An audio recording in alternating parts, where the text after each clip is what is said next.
But first and foremost, welcome to Tidal Waves. Thank you for coming out. I hope everybody has a good time playing a bunch of fighting games, both fighting game side over here and our friends over there on the other side, Smash Melee and Smash Ultimate. But yeah, let's just kick things off and get it started. Let's get hyped for this topic!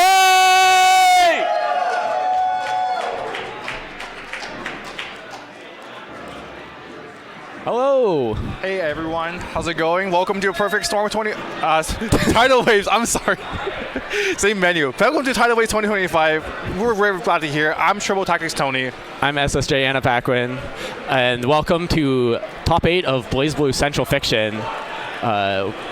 Bright and early on this Saturday morning, a chilly day. Yep, quite chilly, but everyone, we're glad to see everyone make out. And speaking of, we got two out-of-towners coming up for our first match. We got Pedro, Pochp on the right side, and we have Gemi Plus. From Montreal and from London, respectfully.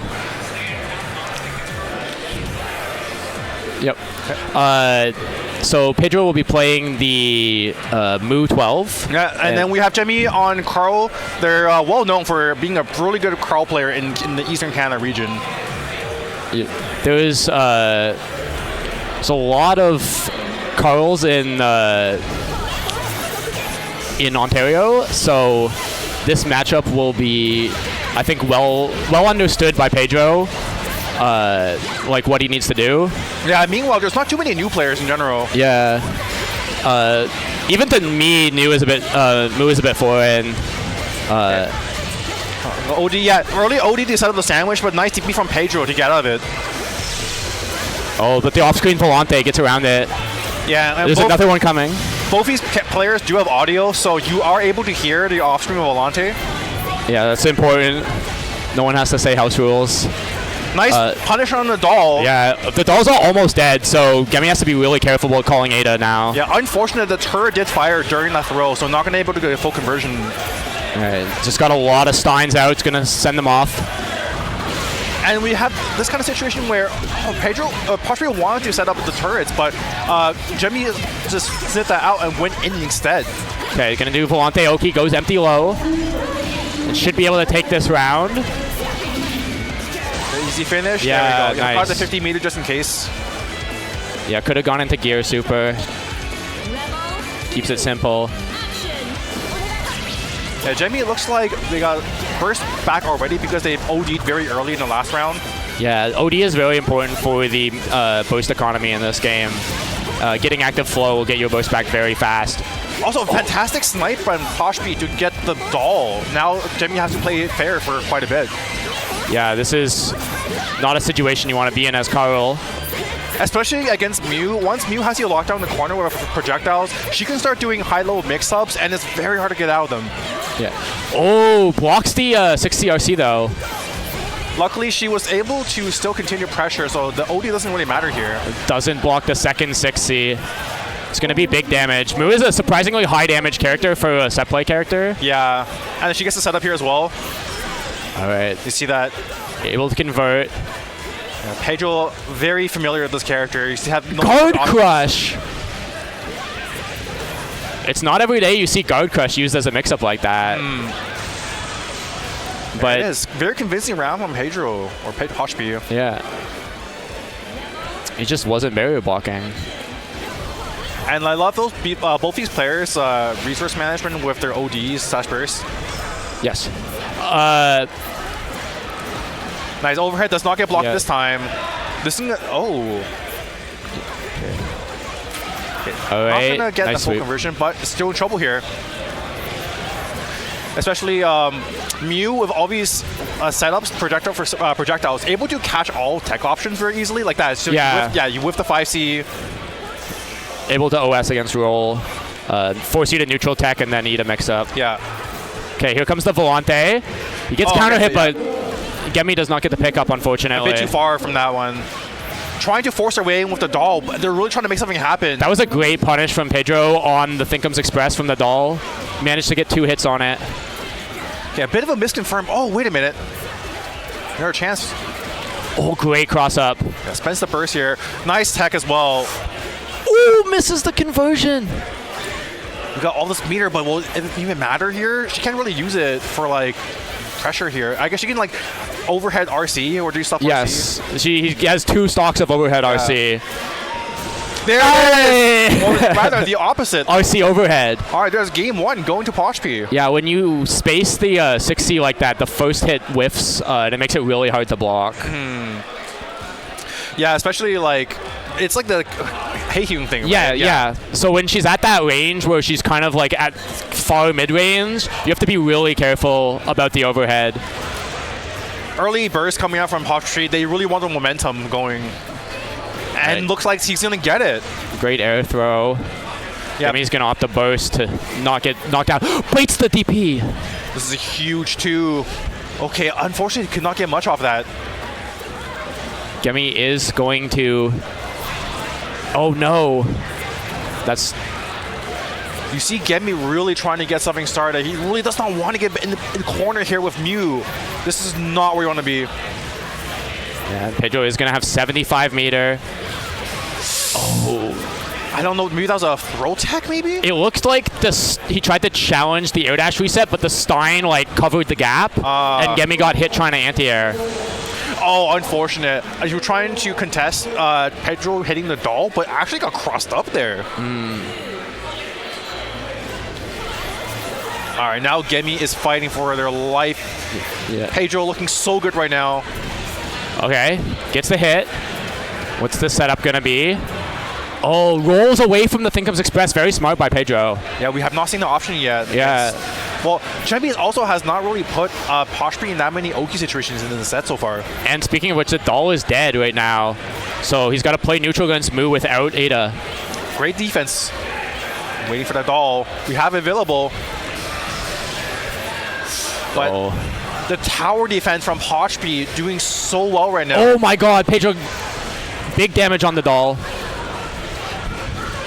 We're not making this OD matter. That air throw is huge. It's going to be unfortunate drop. Oh, and the doll, the sandwich managed to catch Pochp pressing a button. All right, Gemi didn't do huge damage. Baits the burst, but no punish. Great block on the cross-up as well. Great awareness from Gemi. But he still needs to make his way in somehow. Okay, here comes Volante. Unfortunately, too many projectiles. Oh, wait, another chance. It's their last chance. Oh, this is so bad. Anything will do. Okay, OD. He has one chance. EA is available. Nice anti-air. Catches the roll backwards with air dash. The low, catching the fuzzy jump. Yeah. Unfortunate. Despite some drops from Pedro, he was just so in control the entire match.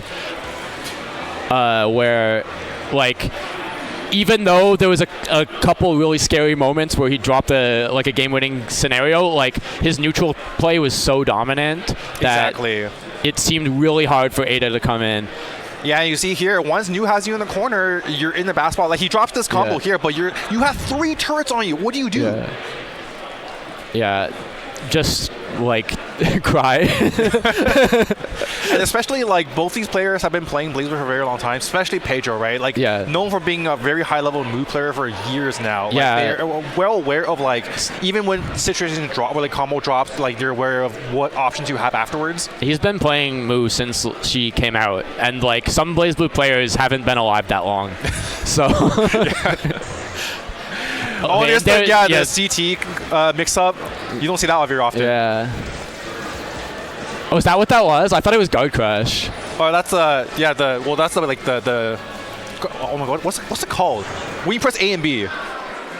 Crush trigger, I think. Yeah, crush trigger. Yeah. Oh, that's what it's called. Yeah. Okay, I had the Strive terminology in my head. Yeah, the crush trigger. Yeah, because like normally no one uses it because it doesn't beat barrier, but occasionally it's just good to drain people's barrier because it does take a big chunk, and of course if they're not FDing, like you get a free combo. Exactly, and sometimes like you don't want a barrier because barrier gives you more block stun. Yeah. And when you're trying to get out of like maybe he's trying looking for a fuzzy jump or something like that, you know, you don't want a barrier out that often, and then Pedro caught him off for it. Okay, up next though we have Burning Nachos and Meekis. Yeah, this is going to be a good one. I think Meekis is probably Ottawa's strongest player. And some would argue that Nachos is Montreal's, although that performance from Pedro just now might have people thinking otherwise. Yeah, so we got quite a diverse cast of characters in this top 8. We have Hakumen and Ragna. Nachos known for playing Shotos in every game. Yeah. Yeah, Nachos is famous for being a Shoto player. Miko's playing the Hakumen. Yes. Yeah, I believe they're starting up here. They're letting the intros rock. So if you have not seen Hakumen before, this character does a fuck ton of damage. Yes. And also, like, they revolve around counters. Yeah, we're going to get started. So I'm not sure how. I mean, Burning Nachos must have experience against Hakumen, right? But I haven't seen Hakumen in Montreal before. I think maybe just from net play, I get the impression that Nachos net plays a lot, but I could be incorrect about that. Yeah, but meanwhile, we also have some Ragna in Ottawa, so maybe he gets comfortable with that. Ragna is the nice thing about Ragna is that he's a very represented character because people like playing Ragna. He's pretty easy to pick up. He's a fun player to play as a sub, although not a lot of people are playing him at Nachos level. Yeah. Also, unfortunate draw from Nachos there. It looks like he missed the dash after the RC. Okay, you see, yeah, he definitely knows, because Nachos did not even try to anti-air there, where that's usually where Hakumens will try to parry you. Yeah.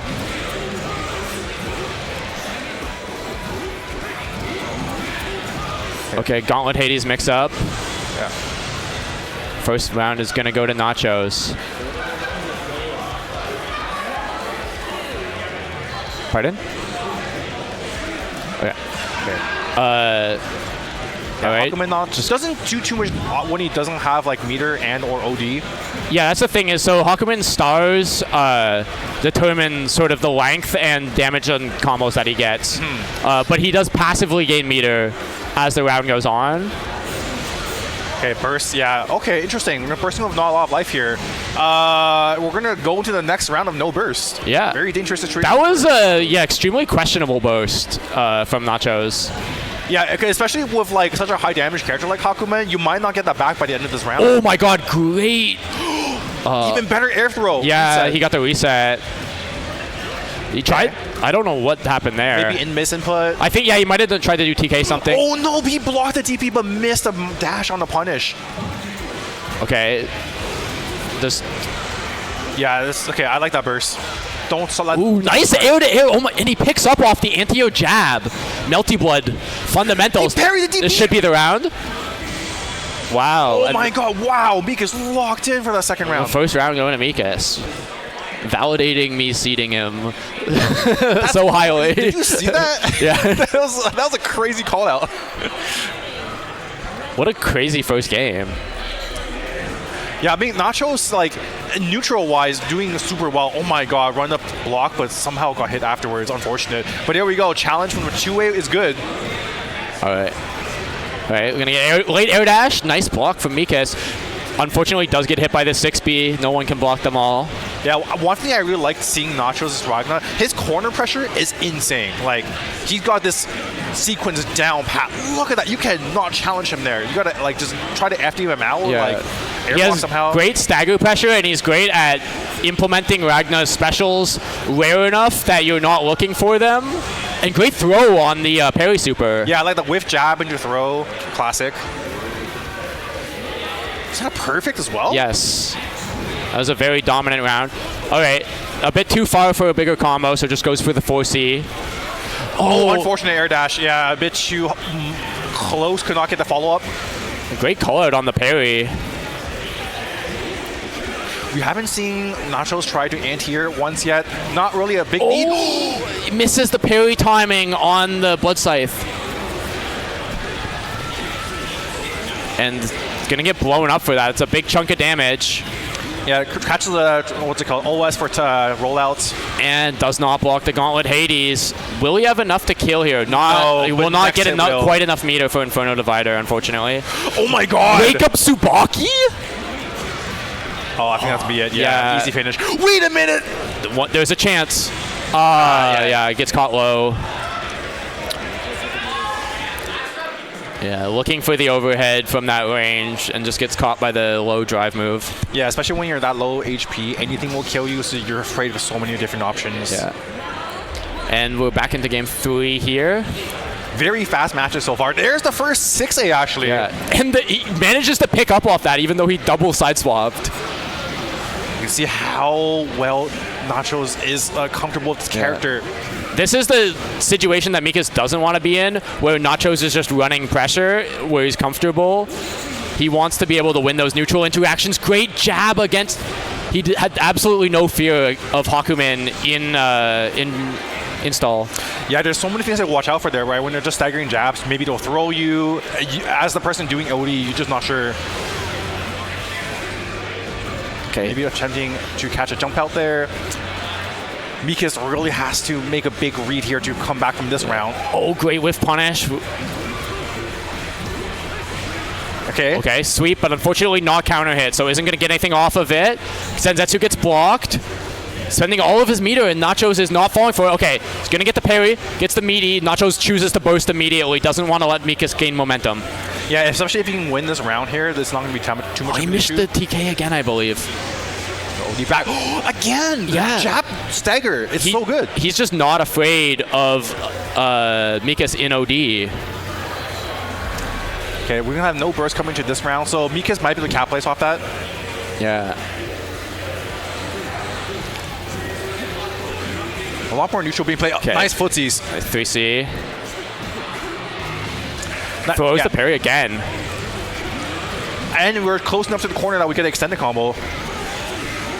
Nacho's really running away with the momentum here. There's been a massive shift after that first game. Nice. Wow, very delayed on the parry, but it still worked out for Meekis. Oh, great counter hit 2C, but misses the conversion. He missed the IAD. Oh, that's so unfortunate. Yeah, both players showing a bit of tournament nerves, or maybe just some warm-ups needed. TRM there. Yeah. Okay, this is looking pretty bad for me because really He does have OD. He's got one more OD to use. Yeah. Nice tech. That's how we get started. Okay. Immediately goes into OD. Oh! No, he missed it. That's the third time he's dropped it there. That's so unfortunate. Yeah. Unfortunate. Wow, the jab is punished by a DP. And he gets thrown. Yeah, that should be it. He's going to Astro. Oh my God, Astro. Wow. Astro's going to take this. Yeah. Game 3, going to go to Nachos. A nail biter, but he's going to clutch it out and move on to winners finals. We're going to have all Montreal winners finals. Yeah. Yep. You say that like winners finals is more than 2 people. Or for sure is Nacho is looking pretty good today. Like that first game, you know, a couple of drops like you see here, but also same with like Pochp where they're just able to pick things right back up. Mm-hmm. And the great stagger pressure there from Nachos. Yeah, I think we've seen about like 3 different OD sequences get like called out by just like jab, and then he was throw. Like Meekis never made him respect like Hakumen OD. So every time he's like, until you do like EA or until you do like parry or something after OD, I'm just not going to respect your OD. And it worked out because Meekis never got an opportunity to do anything else. Yeah, and then like, you know, especially for a character that's like who's fishing for large hits, you need to really capitalize off of like 2C counter hitting, etc. But unfortunately, just like a couple bad drops here just, you know, lets Nachos take some rounds that maybe he could have lost. Yeah. Okay. Up next we got... I'm trying to read what he's saying to himself every time he like loses a round. We got Jarden, Piglou coming up. Whoa, interesting. Look at this. Yeah, Ragna. Yeah. I've seen this. I was like watching. I was doing the UMAD Blazblue stream for a bit, just watching Ragna play. Nachos Ragna in particular. Like that whiff jab throw. Oh, it's so good. And it was on Yukikaze too. Yeah, and there's the other options for like run up and like, you know, try to. You can have Ragna as throw baits. Got overhead. Like you can also combo off his overhead, is really cool. Mm-hmm. Like getting into the hard part, but like, you know, Nachos is really comfortable with his characters. I remember what Phil said about Nachos one time is like he's like a mecha pilot and the mech can only be piloted if you're depressed because like every like round win that we see when it cuts back to the player cams it looks like Nachos lost even if he won. Oh my guys. What a wake up option. Actually, I don't think I've seen Dean play this game like at all. He's playing Kagura right now, but also was playing Jubei a while ago. So I remember that, yeah. We'll see what character he pulls out. I don't know how comfortable he's feeling on the Kagura, although he did beat Mai earlier on the Kagura, and I believe Jar will be playing Mai because Jar is a villain. Yeah, speaking of notable Ottawa Blazblue players, I think Jar is also in contention along with Meekis for one of the best players here. Jar and Meekis are like always the grand finals for locals, it seems. And okay, so he's never seen Mai before. She's got really big buttons and she got overhead star plus. Yeah. She has large disjointed normals and whiff cancels. My two favorite things. It looks like Dean is going with the Kagura. Okay. Oh wow, 5C hits and you have to burst that. Yeah. And yeah, she can like do multiple hops. She can also fly. Yeah, and she has a homing projectile. And there's the with a couple. Like she has kind of like tech constraints where you have to like do a certain moves like her overhead only come after 2 other buttons. Nice flash kick. That is why Dean said he wanted to play Kagura, is because he really likes the idea of having a flash kick, just because it gives you so much more defensive options compared to Jubei. Although, unfortunate whiff there. Is it close enough to corner? Yeah, we're going to get extension. It's going to be a pretty big punish. I don't think he'll get the meter to kill. Yeah. Hard to spend meter with mine in the air as well once you like get the air C restarted. Unfortunate. Big drop. Yeah, I think that's okay though. Yeah, it's pretty hard for Kagura to get in. But that's like one thing about Kagura. He has huge buttons and he's got pretty good mix-up options, but he has like a really mediocre fireball. Yeah, and he's really slow. He's slow. His fireball is good, but you have to charge it, which is the problem. So you can't like. It's harder to play footsies with. Yeah, you can't. It's not like a Guile like Sonic Boom for sure. Yeah. And yeah, we're trying to. Yeah, you see Jar here trying to constantly bait the flash kick. Also, like got some safe jump setups here. Oh my God, 2C, so good. My 2C is a very good button. Oh wow! Whiffs the flash kick. I guess. Okay. Nice counter poke from Jar. You're just gonna go into the fork. Yeah, unblockable. Oh. Does Dean know? Does he know? Yeah, if you didn't know, that spear here 5D is unblockable if you charge long enough. And it's also kind of like a mind game as well because you want to get out of the way before it becomes unblockable, but then they can also release it early. Yeah. Okay, so he's going back to Jubei. I think that's probably the wise choice. Yeah, Jar seems pretty comfortable fighting Kagura. See, so many flash kick whipped her in that first game. Yeah. Okay, well, we'll see if he can get something started. The thing is like, I don't like Jubei in this matchup either. Yeah. Like, I don't think either of Dean's characters are good against Mai, but I mean, character familiarity might just be the difference here. He does have more practice on Jubei, so nice pickup. Yeah, we've already seen him doing so much better catches the roll. Nice. All right. Oh, no. That's not where Piglou wanted to be. But we got a combo drop. The #1 skill testing question against Mai is how do you beat her just throwing spears at you? And that's how you do it. If you do block the spear, she's very minus on throwing the spear. So you generally can, if you're close enough, you can just run up and hit her. All right. Ball Oki. Nice. Oh, yeah, that hits me every time, but it drops to confirm. No. Oh, no. Oh, no. Oh, you hate to see this kind of thing happen. Not enough to kill. Not enough to kill. He's got meter. No, is he going to try? Okay, no. Late air dash. Guard cancel. Okay. Dangerous situation for Jar. Okay, OD. Oh, that wasn't fast enough. That's painful. Jar released that spear so early and it just saved him. Okay, nice block on the overhead. He's going to get a whiff punish with a late air dash. Okay, ball. Ooh, nice. The fuzzy. Yeah, he reversed. Okay. Yeah. Oh, try to get a rejump. Yeah. Get you low. Oh. That's I was like, he avoided the spear and then he just gets 2C. Yeah, he was trying to double jump in case it came back, but the spear didn't track that well. Yeah. All right, is going to get a setup here. Catches the forward roll with jab. Yeah, but it's hard to convert off it because it's an air hit afterwards. Yeah. Nice slow. Good block on the overhead. Jar's just flying. Oh, unfortunately, I got hit. Caught doing something. That was Ooh, nice whiff punish. scale. With the Berserker slash. He's in another hit here. That's it. Yeah, that's catches the roll again. Nice. Piglou's Jubei is looking very solid. Yeah. All right. Round 3.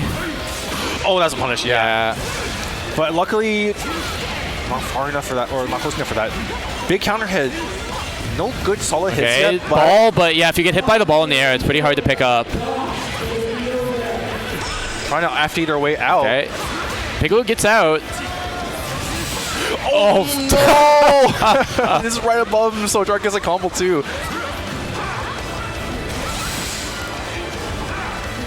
Piglou's trying to fight their way in. Oh no. They got 50 meters, so Jubei can do, like, if you have 50 meter, you can, like, cheese neutral. Yeah. Like, you Pop cat super. Yeah.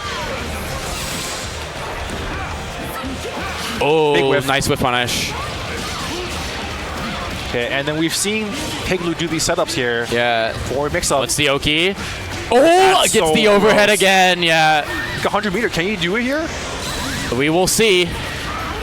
Oh, no! Tried the purple throw.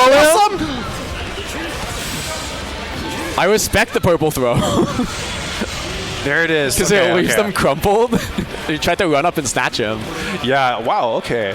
All right. Dina's like might be the god gamer because he started playing Blazblue like 3 months ago. Yeah. Character familiarity here, really just putting in some work for the set so far. Nice, okay. Trade versus... Actually, ooh, that's not a very good trade, huh? Yeah. Yeah, it's hard for him to get in. One thing had no resources. Like, there's nothing stopping Jar from just, like, up backing and then throwing spears. Yeah.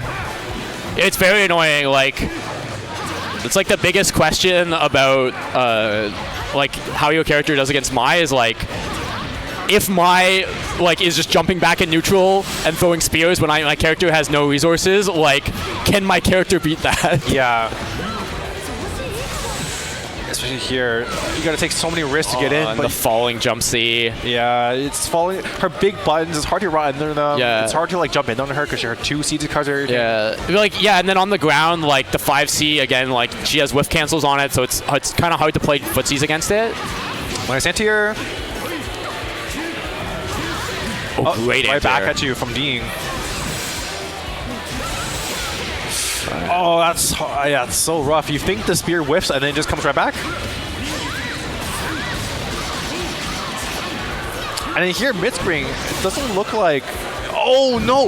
Oh, The super is so hard to find. Oh, that's so heartbreaking. Wait, but he's in anyways. Okay. He does get the opportunity. We'll see what the mix-up is. Tries to catch a roll. Joy finally is like, okay, I'm not going to roll. Oh, nice fuzzy jump out of the cross-up. Yeah, air hit makes it hard to confirm.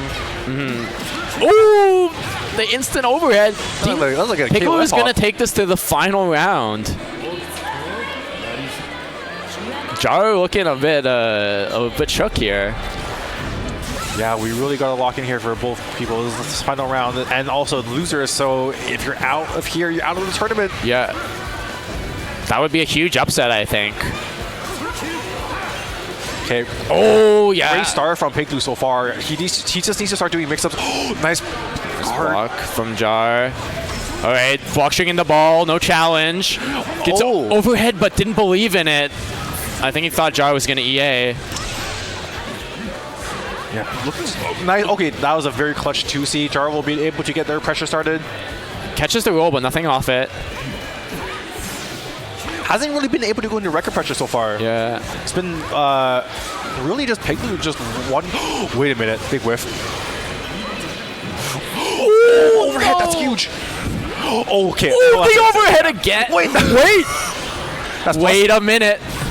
Wait a minute. It can happen. We just need 2 hits here from. It can happen. Oh! And the challenge on the whiff pressure. That was a Jaru's gonna clutch it up. Great showing from Piglou though. That Jubei was really fun to watch. That was really impressive.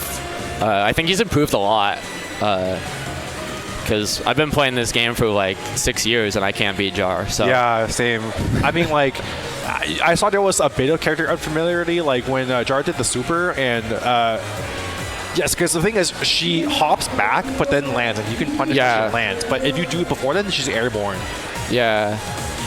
Yeah, that super, I think I need to lab out to punish it again because I forgot. You just have to run up. She's in recovery for a very long time.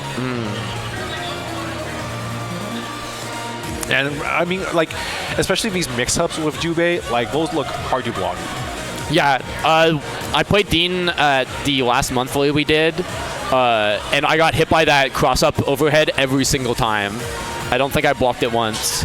And we saw some other options too, like he did the overhead same side. You can just like stay low instead of doing the hop.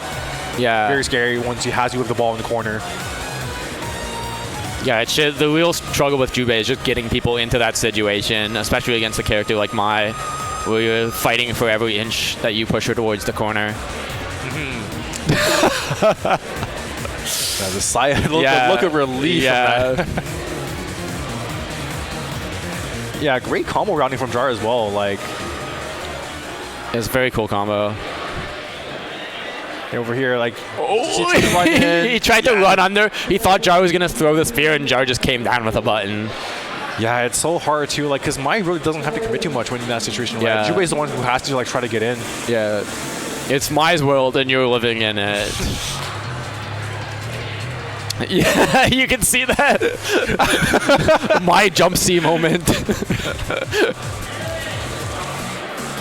But like, look at these air button placements by Piglou. Honestly, I think a big part of the set after they switched is you know, being able to be comfortable pressing jump B and then knowing where you can contest. Yeah. Okay, all right, we got next Bagels coming up against Iceberg Man. Yeah. So both of our original commentators for this block managed to make it into top 8 and in a wonderful fashion have to fight each other. It's almost like it's meant to be. Yeah.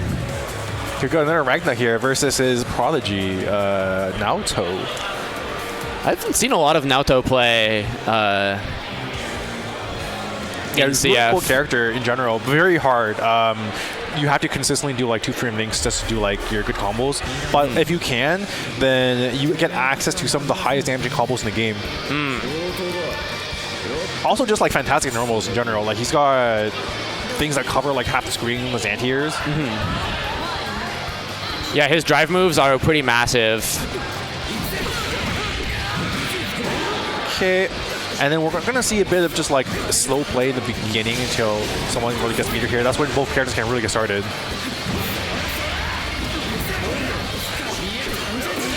OD, a bit too far for punish. Yeah. Oh, nice jump back from Bagels. Let's see. Oh, that's huge. Ooh, yeah. Okay, we're going to do a simple combo. But next hit will kill for Bagels here. So. Whiffs the DP, but unfortunately, Iceberg not close enough to punish again. Oh, nice, yeah, overhead. Yeah. Easy finish here. Oh, never mind. Every time you say that, they drop their combo. Yeah, I'm so sorry. I've been cursing people. 100% of the time, you have like 100% hit rate on saying they should be able to complete the combo and kill here, and then they drop the combo. It's okay, because, you know, we got the we can secure the round anyways. We're in control here. But Iceberg Man just starting the round off very strong. Gonna get the knockdown in the corner. Low overhead. Great options here. Gonna get the same combo, do the same situation. Yeah. Okay, here's the throw. Yep. Will this be enough to kill if he roots into Inferno Divider? I don't think so. Or, no. Is that what the super's called? I don't know. Okay. Stagger pressure, but unfortunately no pickup off the 5B. Oh, unfortunately. Okay. Oh, this. Nice block. Okay. Yeah, we got plenty. Wisely spends the meter. Okay, not going to be able to punish that super. Nice call out. Bagels could get the momentum here. Okay. Yeah, the jump jab does it. Rising jump jab. Every time someone's got a pixel left when they're playing with South money, that's when it's scariest because they no longer feel anything. Yeah, especially when you're playing against Naoto, who can just kill you off a hit, right? Yeah. Wow, huge whiff. Immediately has to burst.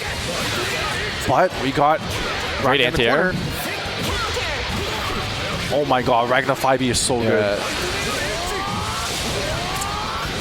It's also hard to tell which one Naoto is charging, like while he's charging it. So Yeah. you're afraid to do anything because it's like, what if Bagels is charging the one that's going to hit me? There we go. Bagel showing their overhead option. Okay, DP's out. Wow, Oh, that great hit DP back behind from her. Bagels. Okay, overhead. When you think about it, Blazblue is really just a game of DPs and overhead. Again, the same thing that happened to Nachos. Yeah, crucial whiff, but we managed to clutch it out from Bagels. Yeah, that's a huge whiff from Iceberg there. The exact same drop spot that happened to Nachos is missing the dash after that RC, and it cost him the round. Yeah, with 50 more meter and the OD, that could have been it. But That was definitely, that could have killed. So that's really unfortunate. okay, we just have to forget about that. You know, we Yeah. have another game to go through here. Yeah, you need to not think about that at all and just maximize the things that you were doing well. Yeah, and looks like they are still. Okay, Blocking blocks the DP. Gonna get a punish this time. A bit they're not Yeah. close enough to the corner, so Yeah. couldn't get the extension off that. Just Hell's Fang into the corner. Okay. Oh! Tried to whiff punish with OD, but Bagels recovered in time and stuffed it. Okay. Empty jump trying to go for something, but EA beats it out. Yeah. And now Iceberg gonna be an active flow, gonna get his OD back for next round, guaranteed. Possibly even this round if it goes long enough. Yeah. Wow, the match works out. That should be it. Nice. Okay. Iceberg keeping calm, it looks like, and not letting that last round fluster him. All right. Gauntlet Hades blocked. Bagel is playing much more of a ground game, and it's working out for her really well right now. Bagels is just swinging with special moves. But like, it seems like Iceberg is having trouble dealing with Naoto like schmoving around the bottom of the screen. Yeah, great block on the cross-up Inferno Divider there from Bagels as well. Oh, forgets to FD in the air. Gets Classic. air unblockable by 5B. Okay, dead spike, not far, not close enough, but Trying to play footsies with 5e. fatal. Scary situation for Bagels here, but we managed to get out of the corner. Now we have to get a secure a solid hit. Wait. Okay, Great too hit. far. Okay, Bagels DP is out. Ragna has Astral. It has to RC to keep that safe. But now we have to deal with Ragna in our OD with 100 meter. All right, RC, yeah. Yeah. That's really rough. That's a sad cry scared situation, as we call it in the biz. Okay, all right. See, Iceberg Man getting a little warmed up on the station. That game was looking really good for him all the way through. It did not look like that first game phase Iceberg Man at all. So he looks like he's locked in. Yeah, we're going to see like if we can get some of these crazy Naoto combos going, which looks like we might be able to now. Oh my god, yeah. Yep. We'll see what adaptations Bagels can make to the way Iceberg's been playing neutral. And if she can block Gauntlet Hades. Yeah, I wonder too, because like Ragna's one of those characters where like different players will play him in very different ways. So if you're used to like playing against Nachos and like Iceberg Man's just playing his way. Yeah, Nachos maybe plays a bit safe, although I think Nachos plays probably as many overheads as Iceberg, but Yeah. Okay. Nice blocks the super, just jab punish, keep it safe. Didn't want to risk not getting that punish there, knew anything would kill. Yeah, and we got Iceberg Man on game point now. It's All right. maybe 4 rounds straight if Bagel doesn't turn this around. All right, nice dive kick. It's gonna carry Bagels all the way to the corner here. Okay, dead spike Oki. All right, and that's the last burst we're going to see potentially if you don't win this round. Yeah. Even if she Nice wins this bar round. break. Okay, look for something. Nice FD from Iceberg. Yeah, we see this strategy changing up a bit from Bagels as well, trying to like contend with controlling neutral more. Yeah, switching to a slightly different approach, trying to use those drive normals to just keep Ragna out. There again. Yeah. Iceberg man has baited out so many anti-airs using dive kick. Yeah. It's been a really good option for him. All right, will he go for the gauntlet, Hades? Yeah. It's worked every time. There's no reason to stop. Oh wait, combo drop. Unfortunately, drops the end. Naoto can capitalize off this. Again! And gets it baited for the final time. Iceberg man sticking to what works. Yup. Yeah. If it ain't broken, don't fix it. Yeah. It's also so rough because I mean, like Iceberg man also has been like switching it up pretty well versus like just falling down button versus doing dive kick. And we have seen it work out like when Bagels tried to go for the anti-air. Yeah. It's a tough world out here. Yup. I don't know. I lost my train of thought. Yeah, the teacher is going to move on. Bagels putting. See that reaction? Bagels put her whole body into that combo and then dropped it and was like, oh man. I feel like because Naoto combos are really hard. Yeah. Based on Bagels doing that combo, it looked like a workout. Bagels has the best reactions every time we cut back to the player cams.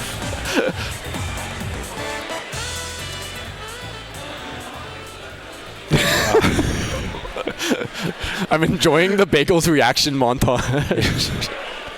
And dive kick definitely big stonks in this set. Yeah. But speaking of dive kicks, we got Jar coming up. We have Ottawa Locals Grand Finals. Yep.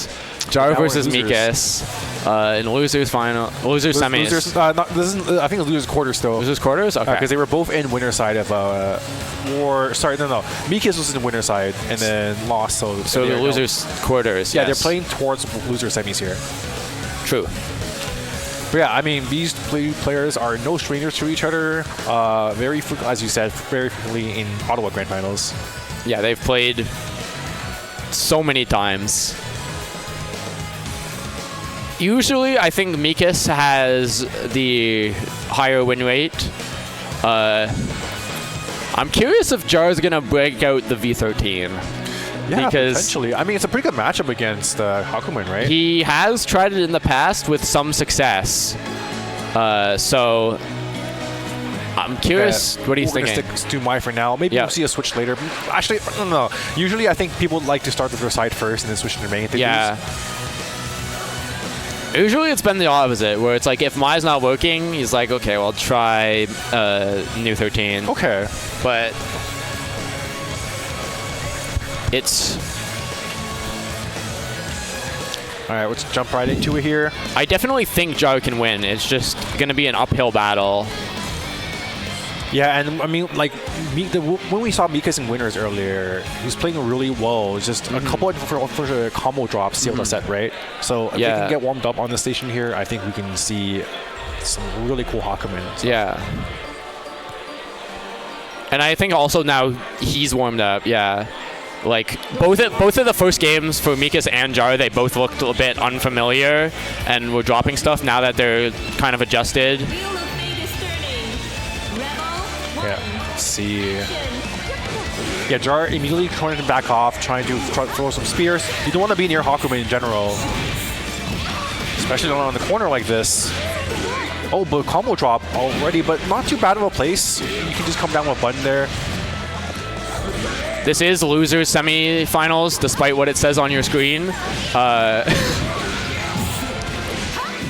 So the loser of this will be eliminated. Yeah. Great falling to jump C. Jar's gonna get there. Play game plan started. Maybe looking for a burst there. Loops. Yeah. Okay. Gonna get a decent amount of damage. Goes low. Oh, a little swap in the positions here. OD. And you see Jar, yeah, they're very like familiar playing against each other. Jar's not committing to buttons in general, just in case Hakumen's going for a cheeky parry. Yeah, Hakumen, oh my god. My 2C is so good. The rarely seen Hakumen guard cancel. Because Hakumen builds meter so fast in overdrive, that's the one time that they'll use it because you can just swing the momentum back and keep your overdrive pressure going. Yeah, and then once you get your combo, if you do get a hit, then like you're building so much trigger that you'll probably have enough by the time you get to where you want to trigger. Outside of overdrive, you don't want to be spending 4 stars on guard cancel because it takes so long to get them. Yeah, we saw the first parry just now from Meekis, but it doesn't work out because Jar went for a late air dash mix-up. Great 2C from Jar. Okay, nice backdash. Oh! Great parry, okay. Okay, what's the routing here? Gonna go for maximum corner carry. Okay, we're gonna get something started. Okay, OD's back. Oh, you're dead. Gets You're hit so by dead. Zenzetsu. No. Meekis has dropped that there every single time. He's trying to do TK214B, the like the DP, like the up kick, and he's just got super jump back B every single time. That's so unfortunate. Yeah, like if you ever experience with doing TK motions, that is something that will happen often. It's weird with Hakumen because you kind of have to delay it slightly. It's not like an instant. Okay, it looks like maybe expecting a counter hit, but that 2C didn't counter hit, so not going to get much off of it. Nice check on the dash, though, from Jar. Mashes out of the stagger pressure. Jar going to roll into the corner. Okay, we're back to neutral, though. I was going to say, haven't seen that many spears yet from Jar. I think they're trying to, like, set the precedent that they're not afraid to just, like, jump back and just press a button. But there's the call-out from Meekis. Oh, another Zenzetsu connects. Okay, I noticed Meekis suggested his routing, keeping it simple. Although I just looked at his stars and he didn't have enough stars, so... Yeah. But maybe he should stick to that routing anyways. Either a great call-out on the OD there. Yeah. Managed to throw. It really looked like Jar was going to take that set, and then Meekis managed to turn it around. Yeah, and that's the thing with Hakumen, right? Like, you could be winning, and then Hakumen can just, like, hit you with a 5C OD, and you're dead. Yeah. The fisherman. It's the scariest thing is getting hit by Hakumen button into OD. Yeah, and especially like when you're like, even when you're winning, the mental stack of having to worry about that is just so scary. Wow. Okay. Great call out on the parry. Huh.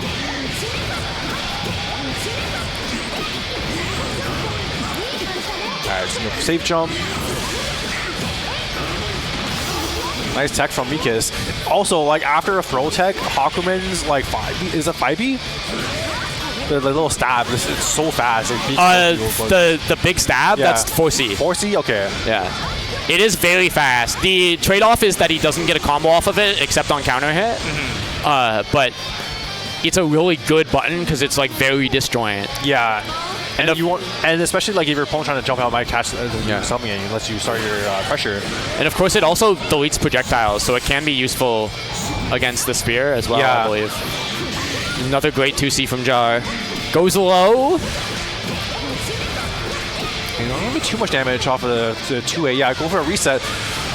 Unfortunately, still in blocks on here, so Meekis does not get thrown. Ground mounts if you charge the spear or the any of the dive kick spears. Okay, what's the Oki here? Alright, Jar in control this round. Meekis does have OD available if he wants to hang on, but the 2C gets baited. Yeah, it's so hard to... oh my goodness! Great reaction from Jar to the jump 214A. Yeah, I think that's a pretty good option, even like if Meekis didn't do anything, because like you might cross them under, right? And the super happens so fast, like you can barely see the flash. Meekis examining his nails. He's like, did I wash my hands? Yeah. Like, he's so locked in, he's like not thinking about the match at all. Hey, we haven't seen honestly too many Hakumen like fisherman moments here. It's been a lot of just like honest neutral. Hakumen is a lot less of a fisherman in this version than he was in CPAX, just because he has like real combos in this version. Oh, I see. Okay. So like he doesn't need to RPS, and his OD damage is lower. Like it's like 3,000 damage lower on average. So like his like potential to just kill you off of one hit is not as high, but his like potential to do real damage off of other hits is way better. So he's like he's a more well-rounded character in CF. Did you see like Hakumen's guard cancel sends you full screen? That's crazy. Yeah. Nice movement from Jar. I love the air hops to try to get around Hakumen's buttons in the air. Great delay 2C from Jar, catching the 214A. There it is again. Yeah. It's so hard to anti-air because you can just double hop. Yeah, hop into dive kick baiting 2C has worked quite a lot for Jar. Yeah, it's like she essentially has like 3 air options because you can double jump and then do the hop twice. Yeah. Nice delayed roll, but even better parry. Oh, okay. Overhead, yeah. Meekis hasn't really been able to get much pressure started this whole set, so we're gonna have to. Oh, there we go. Speaking of, the thing about Hakumen pressure is very nominal. Like he doesn't really have like mix up or set play. Like it's kind of just like jab, jab, like maybe dash forward, overhead, like. But doesn't get anything off the overhead. Like Hakumen is not really a pressure monster character. Oh, wow, there's no way to punish that either. That's unfortunate. But we just need 1 hit here, though. Oh. Okay, as long as you don't press a button in the air here, like Jar doesn't get a confirm on like non-counter hits. Oh my god! Great RC. It's the pickup. Blocks the overhead and challenges after. Yep. The final one is not plus a block. Final round here.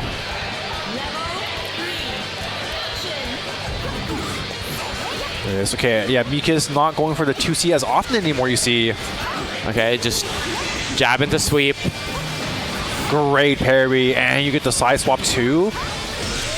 Okay, gonna go for Oki. Nice block on the overhead. Parries Jar back into the corner, very smart. Okay, does not get hit by the fish. But then pressed after OD. He said, I'm Nachos. Yeah. Looking scary, really scary for Jar here. Oh, he got it! He got it! He finally got it. That's because he didn't have to TK it. He was already in the air. There it is. Meekis gonna take it. Really back and forth set here, but we're gonna see if Meekis move on. Getting slightly more and more comfortable on the setup. Yeah. Yeah. Actually, you know, it's also on you're playing on stage to. Oh, we're gonna get winners finals. No. This is not winners finals. Yeah, this is gonna be the next losers quarters. Yeah, that's right. Which will be. Oh yeah, that great parry on the super.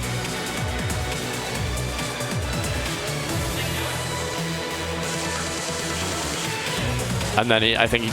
Oh yeah, he just does Oki here. Okay. Yeah. I was like trying to remember what happened. Char's reaction. He's like, oh, okay. All right. Like, oh, I can just flip a bunch of times. Oh, I can't get anti-aired. Yeah. Okay, the OD, and then he just throws him out of OD. No one is respecting OD today. Yeah, really. I mean, no one has really just done EA after OD either. The OD meta has evolved far enough that people don't care about OD anymore. Yeah. I mean, can you, like, if you jab, is it, like, fast? If they recover fast enough that you will block EA in time anyways? It depends when they OD. Like, if you're just starting up your jab, probably not. But like, I feel like there's probably some. But there's like safe jabs against wake up OD and stuff. But also like the like knowledge of OD, like they can EA, they can do all this stuff. They can see what I'm doing in reaction DP, right? Like all of that is there, but then like if you know that they know, like then the ball is back in your court to be like, I don't think they're going to do that. Exactly. And they're like, it's kind of a mind game. And so like when you see someone blatantly disrespect OD, it's like you're like 4 layers deep. Okay, we're gonna get the next match started. We got Iceberg Man and Gemi Plus coming back on. Okay, do we have Carl experience? Joe is formerly Waterloo, so he has a lot of experience against Psychotic. So he should have, if anyone in this room has Carl experience, it should be Joe. Oh no, Carl didn't land fast enough, so actually the 2A did not hit. Yeah, and when you're stuck in the doll with the doll in the corner, this is a really bad place to be. Yeah, no amount of Carl experience is going to save you from this, though. Like, yeah, you just air dash, you can do it again, you got enough meter. Yeah. Oh, okay, not anymore. Good challenge, he kills the doll, too. Let's see if he can capitalize while the doll is dead. All right. Okay, we're gonna get a couple things started here. Gonna get a corner carry at least. Blocks the Gauntlet Hades, but did not respect the RC afterwards. All right, Nice great throw. Blood Scythe. Okay, and we got a doll. yeah, gonna burst just to try and secure this round. Doesn't want to guess against Ragna. Oh, that's that burst is scary. Oh, but if he can make it work, how cool would that be? That would be insane. Is Iceberg Man cracked? Okay, guard cancel. Yeah, we. And he got a bit of health back because he's Ragna. No, but runs into the Volante. How unfortunate. Yeah, I respect it. That almost worked out. That would have been a huge round for Iceberg Man. Unfortunately, gonna start getting anti-aired here. Okay, But nice. Gemi Same plus side. messed up the setup a bit, and Iceberg was able to get out. Here comes the Volante. Yeah. We can hear it. Here it is. I might have been crossed up. Oh my goodness. Okay, doesn't do the follow-up hit to mess up Gemi's punish timing on the Gauntlet Hades. Great defense so far, but it gets opened up by the overhead. That's the problem when you have to get sandwiched by Carl and the doll. Okay. We're gonna get Oki here. Not too much. Oh, okay. Throws him out of the Volante. Yeah, a guard cancel after you get the sandwich set up. Gets the combo off the guard cancel because he's Carl. Yep. Got plenty of meter as well. You gotta respect. The doll can be just doing random stuff here. Nice air-to-air. Great job. So you can tell Gemi plays Melty Blood is he's really good about the rising jump A anti-airs. Again. Yeah. He's so good with it. Oh! That was like two ships passing in the night because like Gemi just did the mix-up as if Joe had blocked it, like completely regardless of the fact that he guard canceled the wrong way. Yeah, that's unfortunate. When playing against puppet characters, like you have to guard cancels are not as good against normal cast. Okay, Joe also showing that they play Melty. There's been a lot of rising jump A's in this top 8 so far. Meekis and Nachos also. I'm starting to think jump A might just be good. Yeah, it's quite good in general. Nice blocking your cross up. You're not getting too much off here. Mid screen. He's gonna get the safe jump. Oh, and adjusts the punish timing for the lack of follow up. Yeah, I think that's safe. When the doll's behind you, at least unless Carl tries to go for the side swap like that. Nice challenge on the roll through. Yeah. He's going to put Gemi in the corner, but unfortunately a bit too far for 5B, and now is going to put it in the sandwich and lose the round. Yeah. Doesn't even need a super here. Yeah, had so much meter. Could have done the classic RC into gear. Looking really good for Gemi so far. What kind of adjustments are we going to see from Iceberg, man, to try to deal with all this?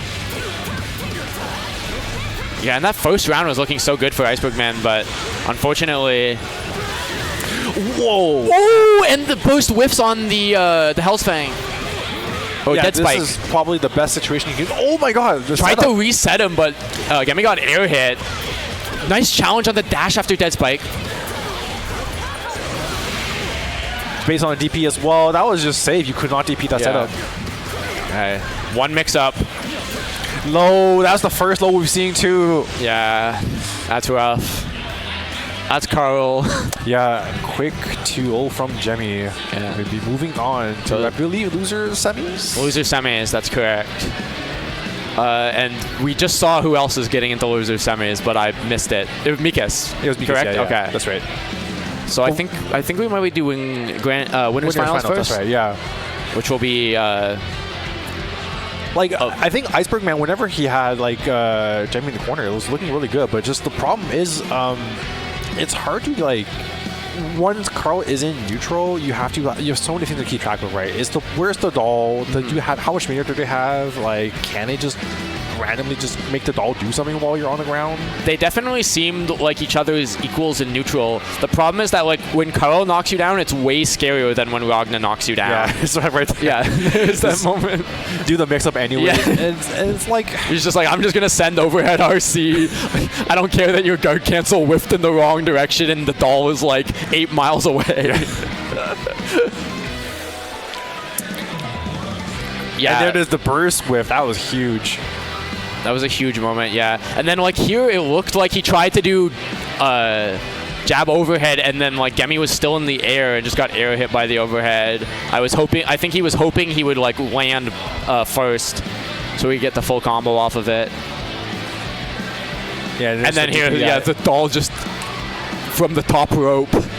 Yeah, that's always like a thing where you have a character that can set up a projectile first and do their Oki, is that it's so risky to DP sometimes because they don't have to commit to anything.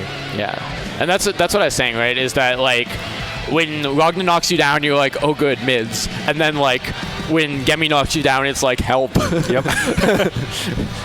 It's like they can't do it forever because you have to worry about the doll's meter, but this child and his sister are beating my ass in the corner. Gemi's also like really experienced with this character, so they know really well how to like when to call the doll, when to send it away. Yeah, and how to manage the doll meter so it doesn't run out. Yeah, so it looks like we're gonna have a couple sponsors advertisements. Goonies, shout out to Goonies. I actually forgot how close Goonies was to the venue until I went to go pick up the catering for the staff. It is literally like 100 meters from here. A very short walk. You can show you a badge at the counter to get a 15% off discount. However, they're only open till 5 and they're not open tomorrow, so get there while you can. Yeah, their sandwiches are great. Definitely don't miss some of those. Got Red Bull, I believe. I believe so as well. Yep. I recognize this animation style. It's been like when I was a kid, I saw these commercials and still the styles so good to see. Plus Mids, number 5. Head out to Plus Mids. If you are a fan of Strive, Blazblue, definitely check and visit. Yeah, the community is very strong there, so head on out. Speaking of places you should head on out, Perfect Storm is happening again this year at the same Marriott here. A lot of games you can barely see on the bottom there, but and then of course all the main games on the side. Expecting it to be a pretty good time again this year. Last year we got hit with a crazy snowstorm. I'm hoping the weather is not quite as perfect of a storm this year. And of course, shout out to Signature Motion. They're doing all the productions here. All the stuff you see with the replays, all the lighting you see behind me and Tony, all of that's their work, very professional. If you had seen how the menu looks fantastic. Yeah, they've done a really good job, and we're glad to have them back this year. And of course, lineup for today, we're going to have, I believe, Blazblue after this, and then Strive, and then 2XKO is the order. So Blazblue will be the next top 8 after Blazblue today. And of course, we've got Melee all day today, as well as Ultimate tomorrow. Yes, that would be on twitch.tv/Streamland. So if you're interested in watching some Melee action, you can go check them out over there. Okay, all right. We've got some time before the winners final. So, we have the Montreal special. We have Pochp versus Burning Nachos. It's interesting because Pedro is always kind of, or historically has been in the tournament organizer role. Even at UMAD this year, he was kind of helping run stuff. So, like, didn't enter. So it's really hard to tell like how good he is, but then you see him play and you're like, oh yeah, this guy's really good at Blazblue. He just like never enters tournaments. Yeah, exactly. Especially like if you're a bit newer, like back in the day, I see Pedro will go to like a bunch of US majors and like constantly top 8, right? Yeah.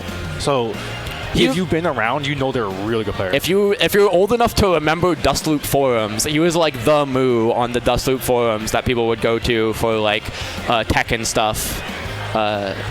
Like 10 plus years ago. Yeah. So definitely like one of the strongest legacy players in the region. Yeah, it's great to see them coming out and competing again because I love watching their new action. His like semi-retirement from being a TO has enabled us to get more Mu 12 gameplay on stream, which is nice. And especially like, you know, for these old games like Blazblue, Guilty Gear, they're not going to get changed, right? So it's easy to like, once you've learned your character, you're good. Yeah, you're feeling some thoughts about 2XKO, Tony? Well, late here, but you know, I was just say that is one nice thing about playing like older games. It's very comfy. That's like, as someone that is employed, I like learning old games like Marvel and Third Strike because I know that like they will never get patched. So if I spend like 2 months learning a Doom TAC, like that's gonna work when I'm in the retirement home. Like I'm good for life. I don't have to like worry about them patching it next month. Yeah, or like games like Uni where your old combos will just generally work. So you could learn all the new optimal stuff. Yeah. But if you just want to play with people. Yeah, you could be like Chunk Brixen and keep doing Uni-L Mokava combos 4 versions later. Yeah. But yeah, especially, Blazblue, I think like recently it's gotten a bit of a revival in a couple of scenes. Ours particularly. Yeah, it did get the rollback netcode, and there's been a lot of people picking it up. The Uni players, I think the Uni players are like the trendsetters in Ottawa. Whatever they decide is like the game that they want to play that month. They picked up Melty Blood, and everyone got really into Melty Blood, and then they picked up Blazblue, and everyone got really into Blazblue. So shout out to the Uni scene, because all of them are like at locals like every week, and they really are like kind of the backbone of the DTR locals, at least. Yeah. So again, we're here at the Marriott. This is the Victoria Ballroom. We've got a pretty spacious venue this year. I think we got the layout down pretty well. Yeah, you can see this panning here to everyone in the venue. Shout out to everyone who's here today. You can see them 2xKO gameplay. Oh, it's Bagels labbing 2xKO. She's like, I'm out of Blazblue. It's time to walk in. Yeah, we're gonna see this room is probably get more crowded as we get on later. Yeah, I think things will pick up. And then of course tomorrow is Street Fighter. That's kind of the big marquee game. So yeah, at least for the FGC side. Yeah. Okay, all right, we got the 2 players coming up here already, just setting up. Okay. And also, yeah, shouts to everyone here. Shouts to Red Bull. Yeah, Red Bull providing us with a ton of free product this year. Always thankful to have them helping out with our events. They provided us some monitors, some consoles. Very appreciative of that. Yeah, absolutely. So we've got Nachos and Pochp here in winners finals. Yep. Okay. This honestly is a matchup I don't know if I've ever seen these two play like on stream. You're right. I've seen both of these players in tournaments all the time. I don't know if you ever see them play each other. I see Nachos play all the time, but like I don't like. Because I don't live in Montreal, I almost never see Pedro play. Yeah. So even like back in like pre-2020, I didn't see this very often. Okay, so we're gonna start with like a button check. Yeah, they're just getting warmed up. Don't want any of those jitters that they were having earlier. Yeah. Yeah. I'm kind of excited to see how this will pan out. Yeah, because the thing is, it's gonna be a classic matchup. Like Ragna's the person trying to get in. He doesn't really have like as strong of a neutral presence as Mew does, but Mew also has access to a DP. So when Nachos is doing pressure, he has to be very mindful of that. Mew is like kind of. I would kind of compare her to like not in the sense that she has like a hover dash, but in the sense that she's kind of a high damage set play character that has tools that you wouldn't expect a set play character to have, if that makes sense. Yes. Where she's like, you get hit by Mew and you're like, why is this character doing this so much damage? Like, aren't set play characters supposed to be low damage? Oh, I guess it's Blazblue. Everyone does a lot of damage. Yeah, that's fair. I was thinking about Rachel with the bats on you, where you get like 6k. Yeah, at least like for the better characters, right? Because you have characters like New 13, which is like kind of similar in your description, where like they're a zoner that also just has set play. Yeah. But they also don't do a lot of damage. Blazblue, I think a wise man once said, Blazblue is a game of projectile Loki into overheads. That feels like a lot of Arc schemes, though. Yeah. Well, I think block string into overhead was the term. Yeah, it's like a lot of characters have overheads that are like 24 frames or whatever, so they're like reactable, but you still have to watch out for them. Yeah, and most importantly, overheads you can combo off of without resources. Yep. Or you have like people like Jin with a 16 frame overhead that you can't combo off of. Yeah. You already got the tower defense set up. I like how Pedro's is doing like air buttons to check Nachos' movement while the turrets are shooting. Nachos managed just to walk Pedro back to the corner here, though. Yeah, that was really clutch. He just managed to ride under the air normal. Okay, he's going to have to make this knockdown count. Okay, here comes the famous Nacho Stagger pressure. Yeah, there it is. There has to be a bit more careful with pressure. Sends RSC to keep it safe. No EA, but honestly, as Pedro, I think you're fine with this, because now you just take your turn back. Oh, and the cross up. If that move is spaced correctly, she gets a crossover. Move combos don't look evil. I know. Every time they had to whiff that move and then do a ground pickup, it looks so funny. Yeah. It's like Johnny level 3 wall stick, where you're just like, this doesn't look like it should work. Wow, nice jab to challenge the air dash. Nacho gets another chance here. That's a huge counter hit. Yeah, great air there. It's going to get a lot of corner carry. Gonna OD to get even more with the wall bounce. Yeah, and we get some health back too, because he gets life steal during this. No! That's really bad. Okay, we can still make this work. Okay, at least forces the burst out of Pochp. Yeah, if he loses this round, it's still better than the situation he was in before. You still have to... yeah. I was going to say, you still have to watch out for DP shenanigans. Okay, Blood Scythe, and the air dash afterwards catches the backdash. That's the thing about move backdash is, or like all the robots, is they have really long backdashes, but it also has a lot of recovery. So if you're able to call it out, it's huge. But also it's like they'll try and use it a lot to move out of the way. Yeah, and especially, you know, I bet, you don't see these people play too often, but I bet they play casuals against each other at least. Oh yeah, definitely. Okay, no big hits so far, just like a couple of non-counter hits, neutral air airs. There we go. But Ragna, they easily confirm anything into a knockdown at least. Yes. That's rough. Yeah, you have 3 turrets on you, and then she can just fire them, and then also try to set up more afterwards. Pochp DPing there with the turrets already set up is just like, that's unfortunate. Because you're like, oh great, now I have to just hold this. Although Nacho's going to get the first hit. Going to drop the follow-up though. Just getting a bunch of small hits that he can't pick up off of. Yeah, I think Pochp was trying to fuzzy jump out of here, but Nachos was just trying to stagger it just enough to just great tech. And going to air dash over the footsie button. All right, this could be guess for game. Let's see what the mix-up available. Rolls out of the corner. Great option. Yeah, Pochp being a bit more aggressive and neutral now, checking the dashes, but there's the burst bent. Yeah, Pedro knew that he was going to try and go for a mix-up and then knew that the setup wouldn't be safe against rolls and just rolled out. That was really smart.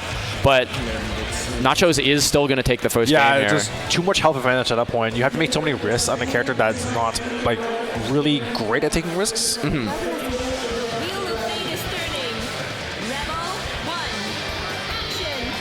Okay, Nachos going up 1-0 here.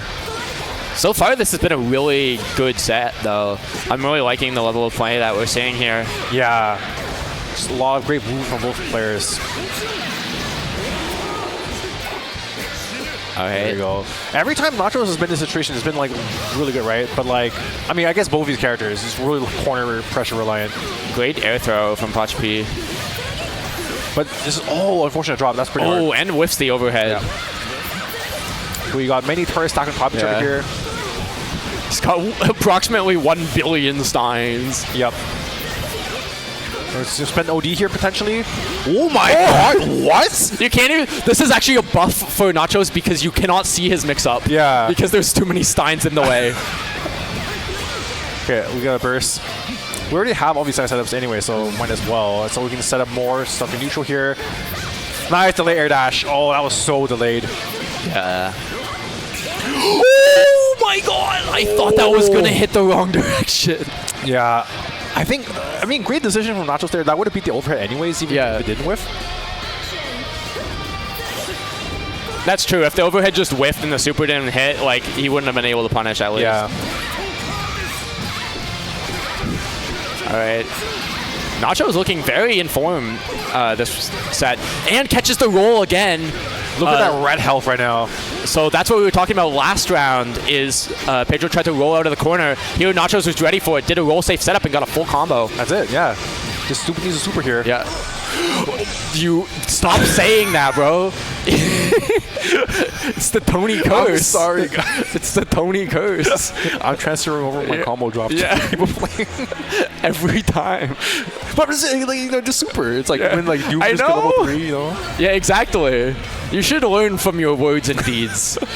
Do as I say, not as I do. Yeah.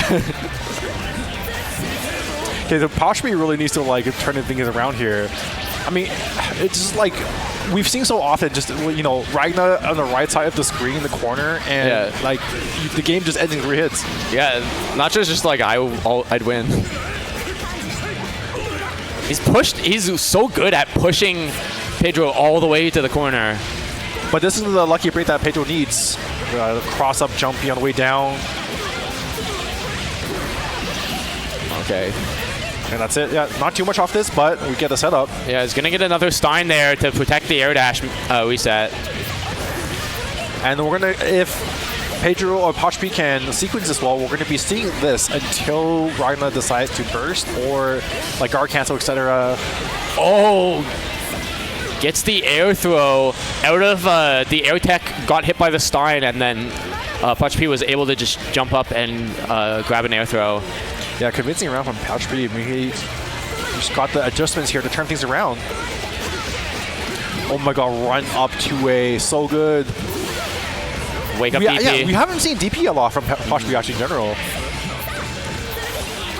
It's definitely like, the character like Mu, you definitely want to use it rarely. Not get predictable with it, but... God, great awareness to DP during the reset. You can tell that Nachos knows where the gaps can be.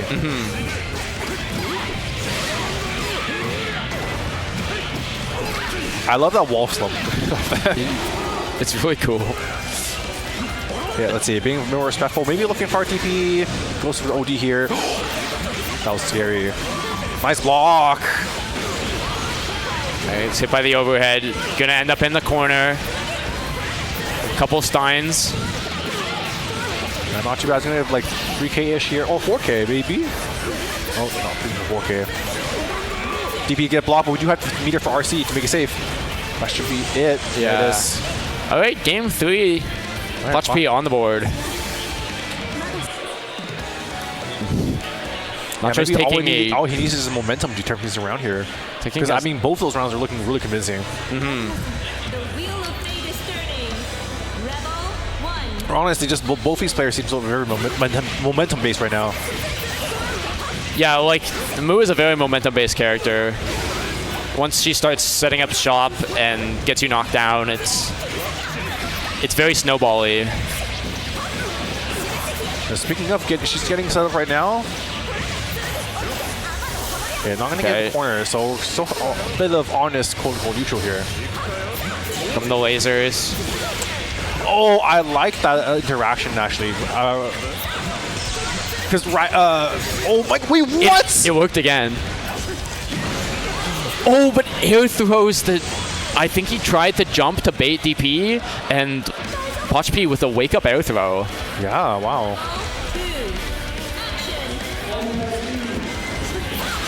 There it is, big counter hit off the bat. Yeah, nice anti-air.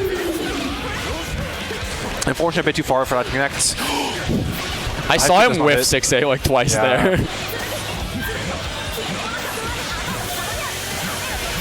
All right, lasers incoming. Yeah, 5A tried to check the jump, but the Steins will just be able to cover the jump in. Okay, unfortunate drop.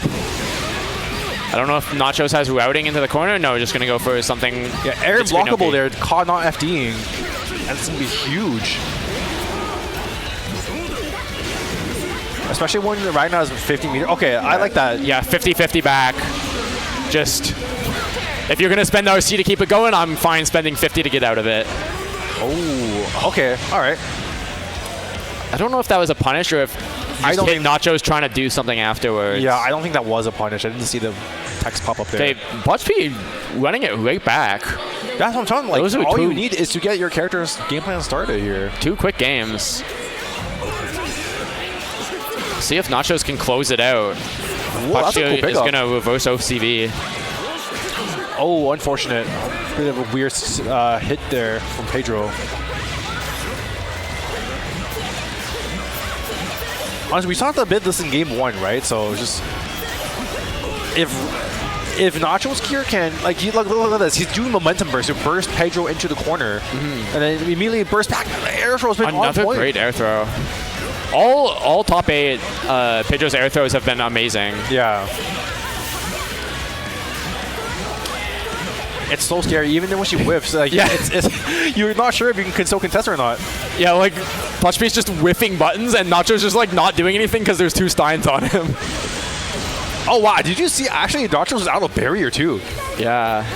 Yeah, that was okay. That was really rough then, because once you're out of barrier, you can just get chipped. Yeah, that's not a position you want to be in against Moo. Okay, nice dash up throw. Gonna get a pretty big combo off of this. Carry him almost all the way to the corner. Oh, into the corner. Yeah, my bad. Okay, off screen, Stein gets spent. Oh no. And again, we saw this before. Chase on the backdash. Yeah, that was a good chase on the backdash, not letting him get the Stein set up, and another air throw. That's huge. That could be the TSN turning point in this round. There's the, oh wait, hold on, doesn't get to. Oh, he just TPs. It Block. baits the EA, Punish? but not close enough to punish. Yeah. But he is gonna get the kill here, and Pochp gonna turn it around 3 games straight and move on to grand finals. Yeah, that was looking so good for Nachos for first 2 games. It was like, aside from game 1, it was like 3 rounds straight for Nachos. That was a really impressive adaptation. Yeah, I mean, I can just see once Nacho has you knocked down and he can like run the sequence, it's really, really scary. Yeah. But Moo can do the same thing. It's like over here, exactly. Like when, you see, this is a perfect from Nachos. This was a really impressive round. Oh, this is when he dropped it, and then just... it doesn't matter. It's okay. Yeah, that moves plus on whiff. Yeah, we'll be just super locked in here.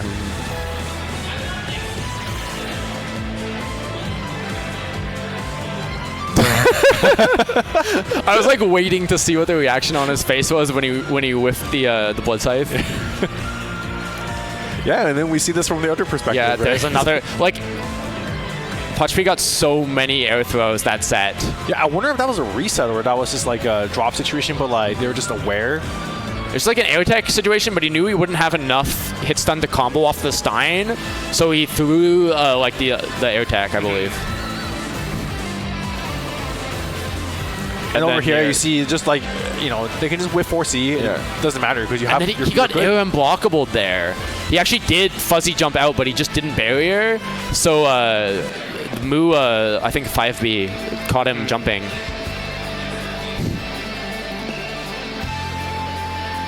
Is this a button check here? I don't know. I have to imagine. Okay. Yeah, and there we have the super goes through. Okay, all right, we're gonna get started on a loser semi soon. I can't believe that interaction happened twice. Like super kind of like looking like it hit on the wrong side. There was a lot of interesting interactions that whole set. Did you see the part where Bagels OD'd and then Pedro responded with DPRC? Yes. But then and the hashtag happened at the end there, and I think they secured the round for Pedro. Because that time, same thing where Nachos OD, he does DP, but the DP actually hits. Wow. Okay, so something interesting is happening here that the audience can't see yet. But you'll notice that Gemi Plus is not playing Carl. Yeah, choosing to go with Amane for this set. That's interesting. I don't know if I've ever seen Gemi play Amane. Yeah, I've also not seen this matchup very often. I mean, Amane is not a very common character in general. If you've never seen Amane before, basically they're like, you see the meter on the bottom of the drill. Once that meter goes up and he gets level 3 drill, then Chip becomes really, really scary. Yeah. Amane is really good at draining all of your barrier. However, his neutral is very difficult because you have a kind of dead zones on your normals, so you have to place your normals pretty well. Yeah, kind of similar to Axel if you're familiar with Guilty Gear. And there you go, charging up the drill, level 2 now. Amane is like Axel with a game plan. Yep. Nice block up, block on the cross spreader. Nice blocks on the overhead. Wow, great reaction. Okay, overhead. Luckily, like Hakumen doesn't really get anything off of it unless he chooses a sped meter. We go to EA here. I'm like in awe. I did not know Gemi had an Amane. Yeah, I mean Amane is looking really good right now. Yeah. Look at that the level 3 trill not even like really mattering here. Yeah. The round ended. That is the thing, is sometimes by the time you get to level 3 drill, like, the round's just over. Mm-hmm. And if it's not, it will be soon. Yeah. Okay, just immediately going to the jump back. Has to spend the burst early. Try to get something started here, but Great 6 air. yeah. The hop. Okay. Building the drill gauge. Oh, the 2. Okay, anti-air whiffs, but recovers fast enough that actually Gemi can still do something afterwards. Unfortunately, not quite space enough for that drill. However, I don't know if it put Meekis in proximity block. Yeah. I also wonder if Hakumen does parry, the whiffing the drill on purpose can get you a punish for that. Yeah, that's true. Okay, first OD come from Gemi here. Or non-defense, rather. Yeah, Meekis not afraid, though. Okay, and we're going to get level 3 soon. Oh, okay, nice guard cancel. Oh, that's a parry, actually. That was parry, yeah. yes.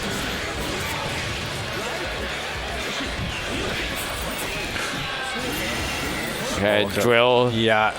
And you see Meekis trying to bury the air barrier damage is so huge. Astral, into yeah. Astral, yeah. I don't know what Hakumen turns into. Oh, The chibi like cat form, yeah. For some reason, Amane's Astral turns you into a child, but some people just get turned into like funny things. Well, Hakumen is like just a suit, right? Yeah, Yeah. it's just a suit, so he gets turned into the chibi version. The version that is a marketable backpack. Yours for only $33. Yeah. They sell it at the Arxis store. They have like the Hakumen chibi backpack. Okay, we're just going straight back into it. I wonder just how experienced Meekis is fighting against. I don't character. think Meekis was expecting this. Yeah, I wasn't expecting it. but it's working out so well right now for Gemi. It was like Doctor Strange peering at all the possible futures. Like, this is not one that I foresaw. Oh, okay, interesting. Bit of drop there. Hakumen also just like, if you're not aware, is kind of like he's got a lot of links compared to like other characters who are like more chains. Yeah. Oh my god, we're level 3 already. Okay, so we're gonna see here if Meekis ever gets put in block stun, it has to really choose between like spending a lot of meter. The thing with level 3 drill is it does drain really fast. So yeah, Amane has to capitalize while he's in it. However, it's also easy to get back in it because level 2 doesn't drain nearly as fast. yeah, great burst to get him in the corner. Block on the cross up though. Oh, a bit too close to the corner for that to hit. Yeah, that's what I was talking about earlier. The awkward ranges on Amane's normals. There is some date zones you have to be cognizant of. Unfortunately, drop from Meekis is going to lead to the situation here where he has to really try to get by way back in. Gemi sitting at that sweet spot where you have level 2 drill. Because if you go too far into level 3, you can get overheated, right? Yeah. So like you really just want to sit around this and threaten the level 3 drill. Level 2 drill is still very scary in terms of barrier and chip damage.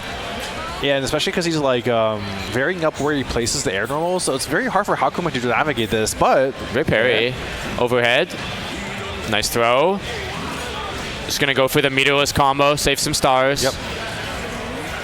Nice block on overhead again. Wow, okay, we got some really good Yomi on the parries now. Spends it all on Zenzetsu, though. Not going to have any more stars. Which means Amane is kind of free to do whatever he wants for a little bit. Okay, but we still have a chance here. Yeah. Gemi taking advantage of Hakumen's slow movement speed to build drill gauge with the stance, which is pretty huge. Might be the reason that Gemi chose this matchup, actually. Is Hakumen maybe has trouble punishing Gemi just charging stocks in neutral. Yeah, it looks like it. Okay, and then we have plenty of... And every time Hakumen does get in, like, he's been using meter almost exclusively on guard cancels, but I don't think he'll be able to use it this time. All right, Meekis fighting back. Showing a bit of adaptation. Gemi looking extremely stressed for someone on set point.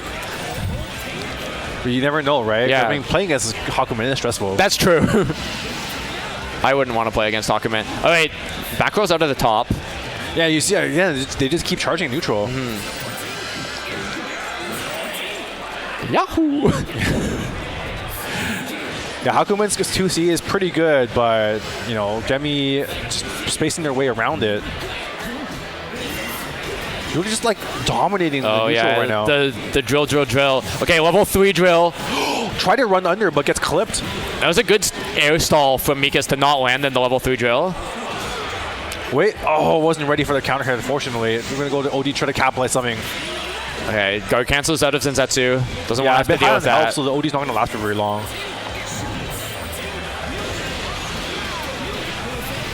I also think Meekis did beat Gemi at Perfect Storm last year. Oh, so did this was maybe a run back in terms of that. Maybe there's a recent pickup now that I'm thinking about it. Okay, OD coming from Jenny. Wow, whiff into another button for anti-air. Okay, looking pretty Level good so 3 far. drill just on the screen. I don't think they wanted that. Lifts the top. And then, Meekis is trying to navigate in the neutral. This should be... No? Okay, we got OD from Meekis. This is where it can all change. Nice air throw from Gemi, but no combo. Trying to just dash their way in right now. Oh my god. That's it. And yeah. The dive kick, yeah. You can just see how much of a struggle it is for Meekis to try to get in. Yeah, it seems like that was a really good counter pick from Gemi. The Amane looked really dominant. It looked like Meekis didn't really know how to move in neutral to get around the big normals.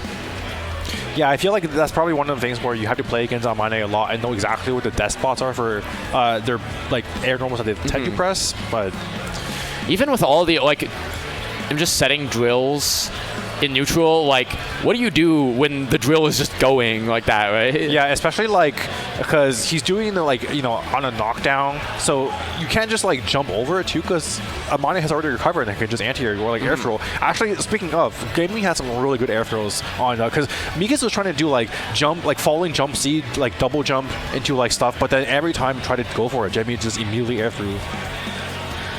Yeah, Gemi is just looking extremely on point. Like this, just struggling to get in, and the Astral as well. Astral. Game 1. That's huge.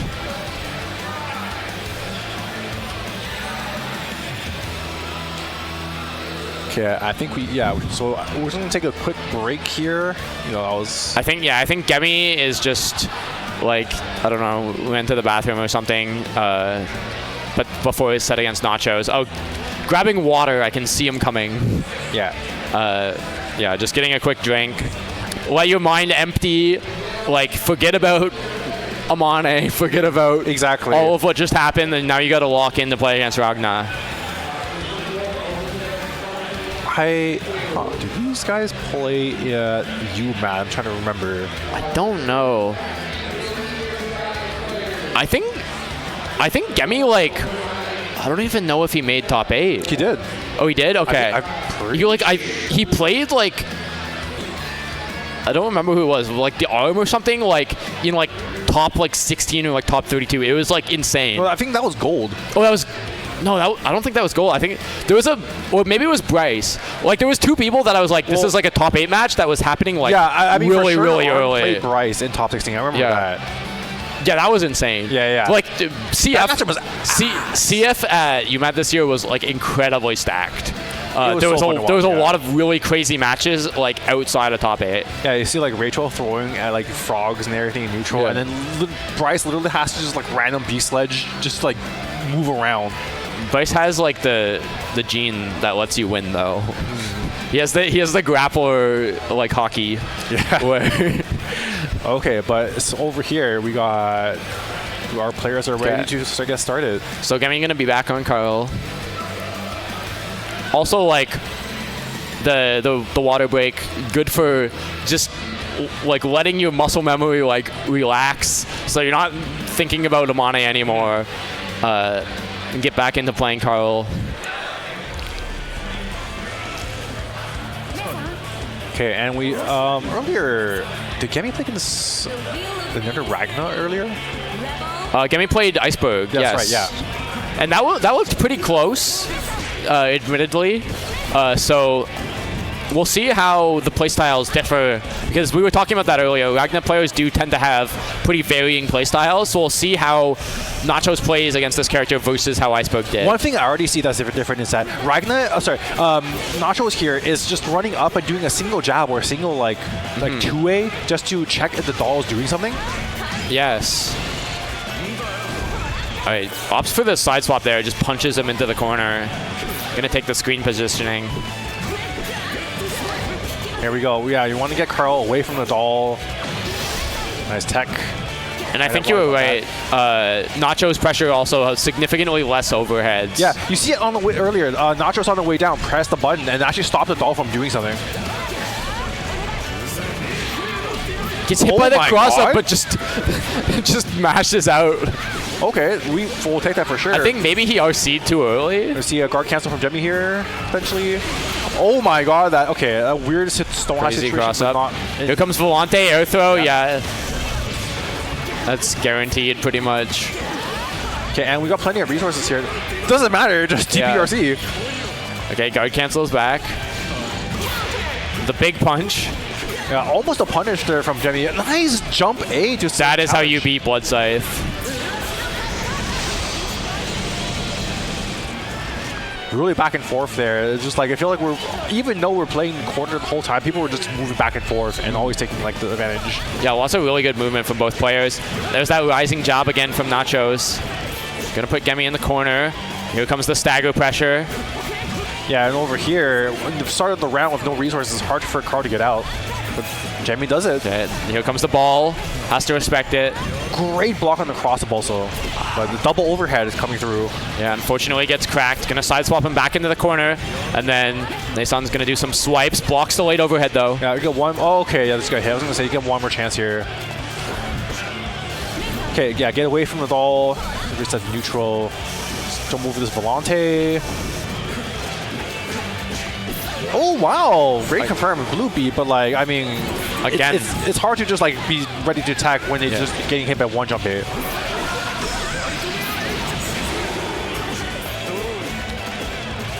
Okay, the stagger pressure baits the throw tech. Yeah. Gemi stand teching in a game where you can OS throw with barrier. Yeah, you see Nachos also just like not committing to anything crazy because he knows he just needs like one hit here. So yeah, just run up and just hit the doll. The doll's dead. This is so rough for Carl right now. Yeah, guard cancel, but still, you're still waiting for so long. Yeah, he's waiting for a long time, and he has just a pixel to work with. Doll's gonna come back though, and immediately gets 5 bead. Because you want to get something started, right? But then like.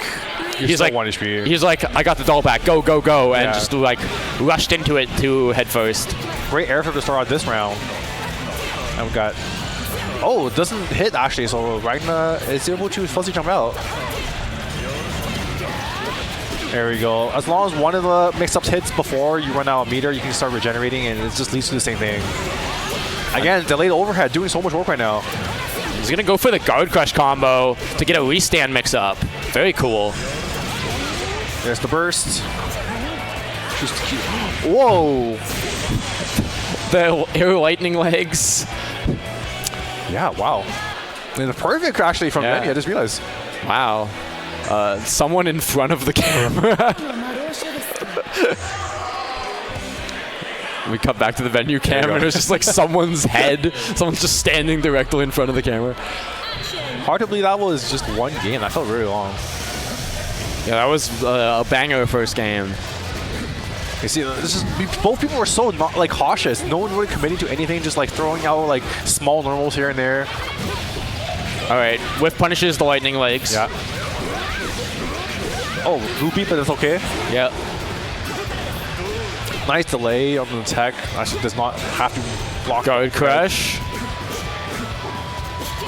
Whoa, the backdash. Yeah, catch it. Oh no, this happened earlier. Yeah. The same thing. Burst against Dead Spike. Stop doing it. Okay, nice blocking over. Oh, you blocked the first 2 overheads. What about the 3rd and 4th? Nice rising jump A from Nachos to take the round.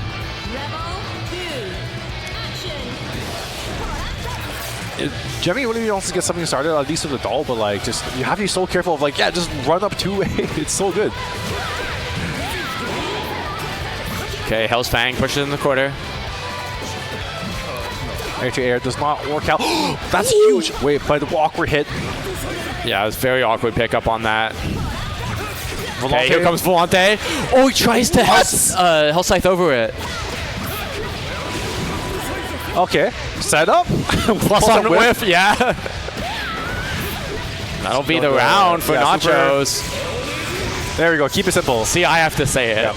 Okay. We're good. We're good. I was worried. I was like, oh no, am I doing it too now? Because that's exactly where he dropped the combo last time. Yeah, but he didn't go for the Hell Scythe that time, so. I think the Hell Scythe might have been him just missing the super input. Oh, that could be a, yeah. I don't remember what the button the super is on. Either way, you got OD, you got plenty of time to buffer that put in, you know. Okay, all right. After a really close game 1, Nacho actually just closed out super fast. Yeah, looking like a very even losers finals. All right, big combo off the Blood Scythe. And you see Gemi using more like feints here just to like try to get Nachos to whiffing a button, but working out. Oh, tries to go for the reset, but Nachos is able to kill the doll instead. Lightning legs clash so good. Yeah. Still doing something afterwards where Nachos not ready for the cancel. Okay, doll is going to be back soon. Speaking of, back in just in time for the combo. Just has the person immediately. Dashes right in, doesn't want to give Gemi time to call Volante. Nice blocks. Great defense from Gemi. Manages to jump out but gets hit, although this is way preferable to being in the corner. Okay, here comes the Volante. Just going to block it. I wonder if he's like trying to bait Nachos here in the jumping, go for air throw or something like that. Nacho's not getting close though, doesn't want to risk anything. Yeah. Okay, nice block on the Booyo. Lightning legs, oh okay, yeah, recovered just in time. Doll dead once again. The ball is in Nacho's court, and he's going to capitalize and be able to win this round. See, I got there before you, so. See, I had to say after the flash just to make sure. Yeah. You have to hit confirm your commentary. Well, these jabs are working out so well. Okay, but Gemi's gonna get something started. Gemi really has not been able to, like, aside from the game 2, get too much like pressure started. But here, grab him in the corner with the doll with a decent amount of meter. Nice option there. Just does Booyo to stop him from jumping out. Yeah, I like this choice of combo too to get more meter back. But the doll's dead again from DP. DP kills the doll and then he gets a combo off it. Oh, unfortunately misses the dash off the Hell's Fang. Oh, okay. The tip of Jubei hits and Nacho's gonna be able to get started, but fade away button from Gemi gonna be able to get something started. Okay. The side swap, the sandwich setup. Sandwich situation. Nice fuzzy jump from Nachos though. Nachos putting, again, a lot of damage onto the doll. A nice rising jump. He's so close to killing the doll, which is like why Gemi is afraid to call it. Yeah. Because Nachos is hanging out around it with those jabs.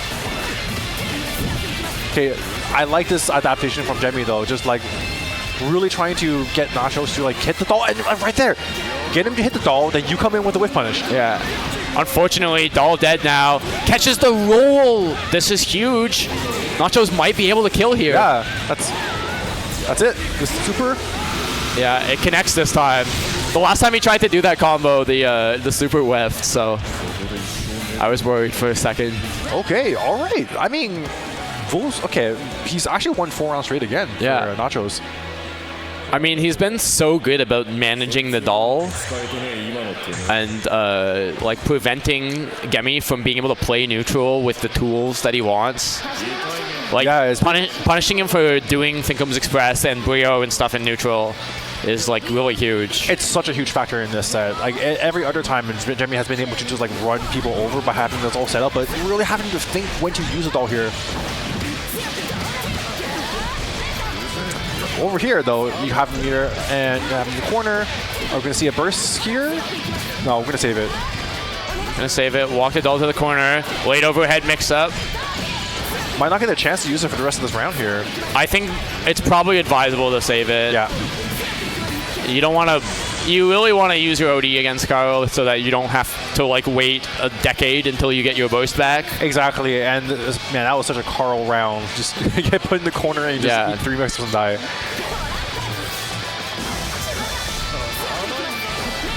Actually, this might not be too bad when you have like the doll behind you like that, just throwing up volantes. At least like Ragna can't contest it here. Nice Brio. All right, think comes Express into the overhead. Nice block. But this is where Ragna wants to be. I'm going to see an OD here from Gemi perhaps. Nice block from the delay air dash. There's just that Nachos stagger pressure. Just and there 2A, 2A, dash, 2A, 2A. Yeah, just really scared to do anything because Nachos has been so good at baiting ODs.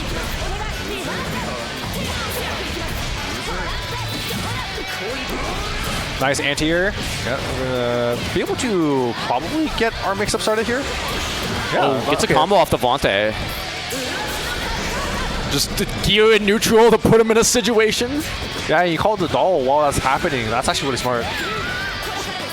But Ragna also has 100 meter here. Wait, hold on. That was incredibly strange. I'm still looking fairly good for Gemi. Gonna get burst back here. So, and also up around, right? No reason to use this, but okay, we're just gonna wake up jab. Unfortunately, won't be able to kill it. The doll wasn't close enough to get an extension. There it is. Okay, it's just doing things. I think I think Nachos wanted to hit the doll that time, but actually managed to hit Carl, so the doll was able to act freely for once. All right. Really close set so far. 2-2. There's been lots of back and forth adaptation. Gemi now adapting to Nachos wanting to kill the doll, doing a better job of protecting the doll in neutral. And that's new as well. We haven't seen the command throw yet. Well, we haven't seen it hit at least. Yeah. Yeah, Gemi is really just like has things under control here now. Another great block on the overhead for Nachos. Fantastic challenge though, and we get the dash this time to get the corner carry. He's gonna carry him all the way to the corner. 4K as well, great combo. Dash up overhead. Oh, wasn't confident in not hitting. Yeah, the super jump and then jump the other way, rising jump A. I love that because now you get him away from the doll. Good challenge from Gemi, but doesn't really get anything off of it. To use the advantage to just call the doll to him. Okay, does not commit to the death spike this time. But no solid hits from Gemi, just a couple of stray hits. Okay. Gonna get the combo off Hellsfang RC. Yeah, not enough here, but we do get put in a guess situation. Nice tech. Okay, bubble to stop him from air dashing back in. Yeah. Okay, just letting... Oh, wow! Great whiff punish on the lightning legs. I love the patience from Nachos here. Like, just letting Gemi call the doll a couple times. Being like, yeah, I'm up in life. I don't need to commit anything. There comes the Volante, punish the 5B. Had Carl in block stun though, so not really get much off that. Barely avoids that Volante. Okay, great pressure.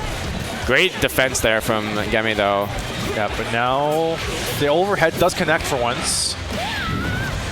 Gonna take the corner carry route. Unfortunately, a drop. Yeah, just okay. Double puts the doll to him. Narrowly jumps over the doll.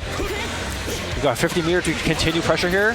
First out. Yeah, we're gonna use the burst, betting that it'll be back if Nachos forces a third round anyways. Yeah. And he's gonna put him in a sandwich. Oh, okay. First time we've seen that instant overhead. Fuzzy guard crush is gonna go for big damage here. He wants one guess for game situation. He baited the burst, but Nachos was too smart. He didn't burst. Yeah. He still hasn't used his OD. He can win. Nice great tech from Gemi. Here comes the Volante! And that's rough at that tech situation because the doll was right behind him, right? So Nachos really had like fewer options than normal there. Okay, and final game, final round. Nachos has his OD. Gemi's still only at 3, so maybe that burst might come back to bite him if this round ends quickly. But at the same time, they're getting in here, so if they get into EA, they will get it back anyways. Dahl is dead though, so he's going to have limited offense options here on this knockdown. Whiff throw is huge. Okay. So Nacho's going to choose to go for the reset instead. Another great block on the overhead though from Gemi, and that good defense manages to let him get the Dahl back. Yeah, but even better awareness from Ragna is Nachos being able to like press button on the way down, so Gemi can't get pressure started. Nachos does have a big hill to climb. Gemi just moving around neutral, spamming Bleo. Great DP. Unfortunate it was too far to get a conversion off that. Not committing to too much on pressure here, because if you do the wrong thing, it gets called out. You might just lose off that as well. Yeah, Nachos keeping it safe. He knows that he only has to hit Gemi like once or twice more to secure the round. Unfortunately, misses the conversion. The Dahl is going to put him in a mix-up. This is so scary. Yes, but great defense from Nacho so far. But there's so much more. Okay, he spends the burst. Okay, stagger pressure. Gemi now has his ODD back, though. It lasted long enough. But the guard cancel into the Dahl is so cheap. This is so bad. And I think that's going to be it. Yeah, that's it. Gemi gonna take it and move on to grand finals against Pochp. What a set. That was so fun to watch. Oh my goodness. That was insane nail biter. I just love like Nachos' use of just poking the Dahl to make sure that Gemi really has to think about when to use it. He was very good at just managing not there, but yeah. Well, I mean, even then you saw like on the way he did like a jump A on the way down, so it immediately interrupted. It's just that you know, because Gemi was right there, he just called Dahl again and then go for an air-to-air. I would say that he's very good at forcing Carl to play Blazblue and not like whatever game Carl normally plays. Right? He like keeps them honest. Yeah, exactly. But we're not going to see a Montreal Grand Finals. We're going to have Montreal London instead. Yeah. Ontario! Yay! Let's see what happens over here. Yeah, the punish on the lightning leg whip. Yeah. It's so good. This happened so many times during the set too.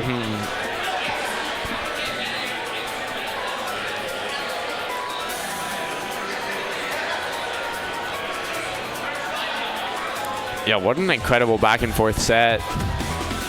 I love watching Blazblue players like defense as well. Like all these like, you know, Ragna's overhead's like not super slow, so and Gemi was like blocking that consistently.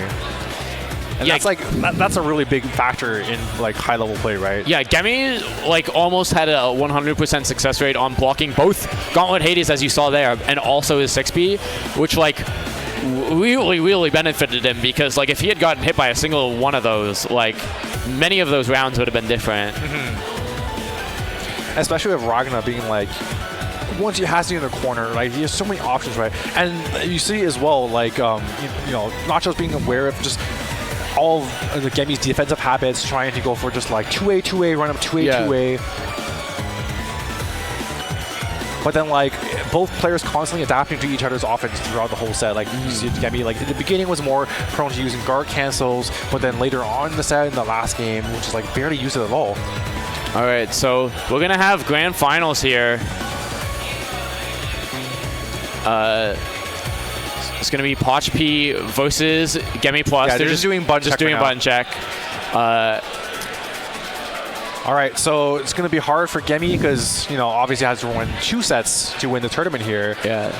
Pochp looking really solid this whole tournament, honestly. Like, and I don't know if I've seen these two play very much, so I'm not sure what this matchup is going to look like, honestly. Yeah, I'm curious to, like, if Carl tries to do the hop and then New does the DP, does it hit both the Dahl and Carl, or? You mean like the roll? Yeah. I believe DP will just hit Carl out of the roll. Okay. Okay. Round start, though. Pochp again with the roll out of the corner. Always willing to show that on the first knockdown. Just like, hey, I'm willing to do this. Yeah, and we haven't really seen... Oh, I'm speaking of the great air throw again. The Pochp staples are all coming out in this first round. Yeah, and then we're going to get set play. Many Steins. And I was like, hey, how do you like blocking projectiles? There's, oh my goodness. Empty low 4 times in a row, and the last one hits. Just can do a billion damage, and then Nice the air throw again. That should be enough to close out this first round. Swords of Revealing Light. Yeah, Pochp looking so solid right now. But at the same time, right? Like Yeah. Carl is like really, you need a knockdown with this character. Yeah, he's a snowball character for sure. And especially like in neutral here, I mean, it's just Pochp is looking really commanding. Gemi has not really haven't had opportunities to use it all much in general. Okay, so here comes the first mix-up. Gets hit by that late overhead. Everyone does. Nothing to be ashamed of. Okay. Yeah, every time he's trying to call it, it's just sometimes he gets sniped by one of the Steins. Yeah, I imagine the Steins are really annoying for Ada in this matchup. Okay, but this is a great place to be. That was such a good timing on the guard cancel. Like, there was nothing Gemi could have done after he committed to Underworld.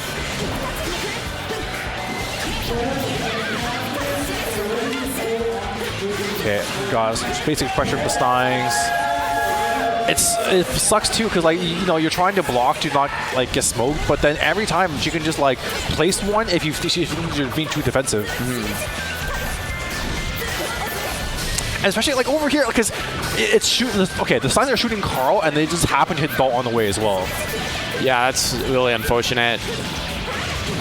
Not that I feel bad for Carl players, but it is making Gemi's life harder here. Oh, unfortunate whiff. Yeah. And Piglou not even going to go in, just use that time to establish more Steins. Oh, wait, but that might cost him. Yeah. Gemi going to get the roll mix-up and secure the second round of this first game. Yeah, Pochp looks like he had that under control until just like maybe a bit of a misstep, and then Gemi just capitalized off that. But we're back to the same game plan. I mean, it's been working this whole time, so why change it? If you can't hit, like when you're together, I think this is like the best situation for Pochp. Especially the air stalls as well. Like the doll, like their anti-air move hits directly above them. So when Pochp is like really high in the air, like there's not much Carl can do against that. Okay, there's the 6C spaced properly. Very hard overhead to see coming. Okay. And gets some good damage on the doll as well. This must be so frustrating to be in Gemi's situation right now. You gotta worry about. You gotta think about so many. Because you see, they're just really just trying their best. Yeah, trying to think about how to. He's in Plants vs. Zombies mode. Pochp meanwhile looking really composed. The wheel of fate is turning. Rebel 1, action. Okay, yeah. A really dominant first game for Pochp outside of that second round. Oh, cheeky reset to get this continued. Okay. Yeah, Gemi definitely trying to hang on to every advantage he can get there. As well as another roll out of the corner. It oh my god. The Steins from full screen leading to corner hit and 2.7. Although he's going to get the combo off the guard cancel. I think Pochp has rolled so many, like every single knockdown this round has been rolled. And that's really like, that's more mental, more things on your mental stack to think about while you're the person doing no-heat, right? Of course. Just like, actually just not even blocking on wake up at all. He's just rotating between different options. The overhead, RC overhead. But Gemi manages to block it all and Abari out of that situation. Yeah, great call on the air dash to anti-air there. Okay, nice slide. Rising try to walk under, but gets clipped by the cross-up normal. Tries to reset him into the corner, but Piglou manages to get out. He's going to get a mid-screen knockdown here. Nice air throw. Really looking for that. He used air dash for that one. All right. Okay. The roll, but the overhead into OD is going to seal out the second game. Yeah. Gemi really just dominated that whole second game. Yeah, you just want to get Mu to start blocking, right? Especially like... Yeah, when he gets Piglou into a situation where he can't set up Steins and just like doesn't have any screen presence, he's been very dominant. And especially like, you know, as a DP like moves that doesn't hit like very high, it's hard to like actually use that on defense against Carl. Yeah. He like just jumps. All right, Fireball Wars. Mu is winning. Oh, okay. Tries to bully their way in, but does not work out. The doll actually dies for that. Yeah. Ada gets sacrificed for possible neutral gains. You know what? Actually, maybe it's like... It might have been worth it. Yeah, maybe when the doll dies, Carl players just play so much better because they're like, oh, I have to like play good neutral now. Well, like, the doll died, but it put Gemi in a position where he was like in like fisticuffs range with Mu. And like could kind of fight her on like neutral to neutral instead of projectile to projectile. Yeah. But then you have this situation where the doll is basically just useless here. Oh, yeah, that's the so overhead. Rough.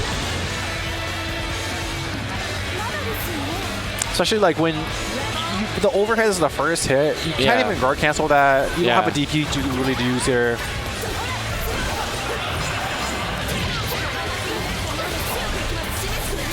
And whenever you see Gemi call the doll, Pedro is just setting a bunch of sizing after air stall as well. Like, that's one thing I noticed about like top 3 so far is that all of people fighting against Carl have a lot of ways to like mitigate the doll. Backdash gets called out.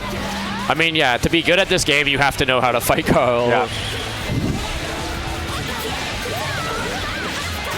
Okay, simple combo to set up. Probably want to set up more than the damage here. Nice blocks from Gemi. Unfortunately, there's still so much stuff on the screen. Yeah, no, haven't had a chance to call it all. There we go. But I guess air film for his troubles. Okay, RC, but then doesn't block low. Okay, again, cancel into the doll. Not too much off that. Pedro rolls still. into the corner. Very interesting. Nice double jump. Gives smoke to the anti-air. Spends a burst. Really wants to close this round. Looking like he might get it, and it drops the combo. There's no. That's so unfortunate. Yeah, Gemi's thinking his head here. Like, actually, we saw this interaction earlier, and Gemi was ready for the tech, but just Pedro just really loves the air throws, and they keep working out for him. That was a very close second game, but or third game. Yeah, but this potentially, if Pedro wins here, he wins the whole tournament. Yeah. I love his look at the air stalls. It's so good.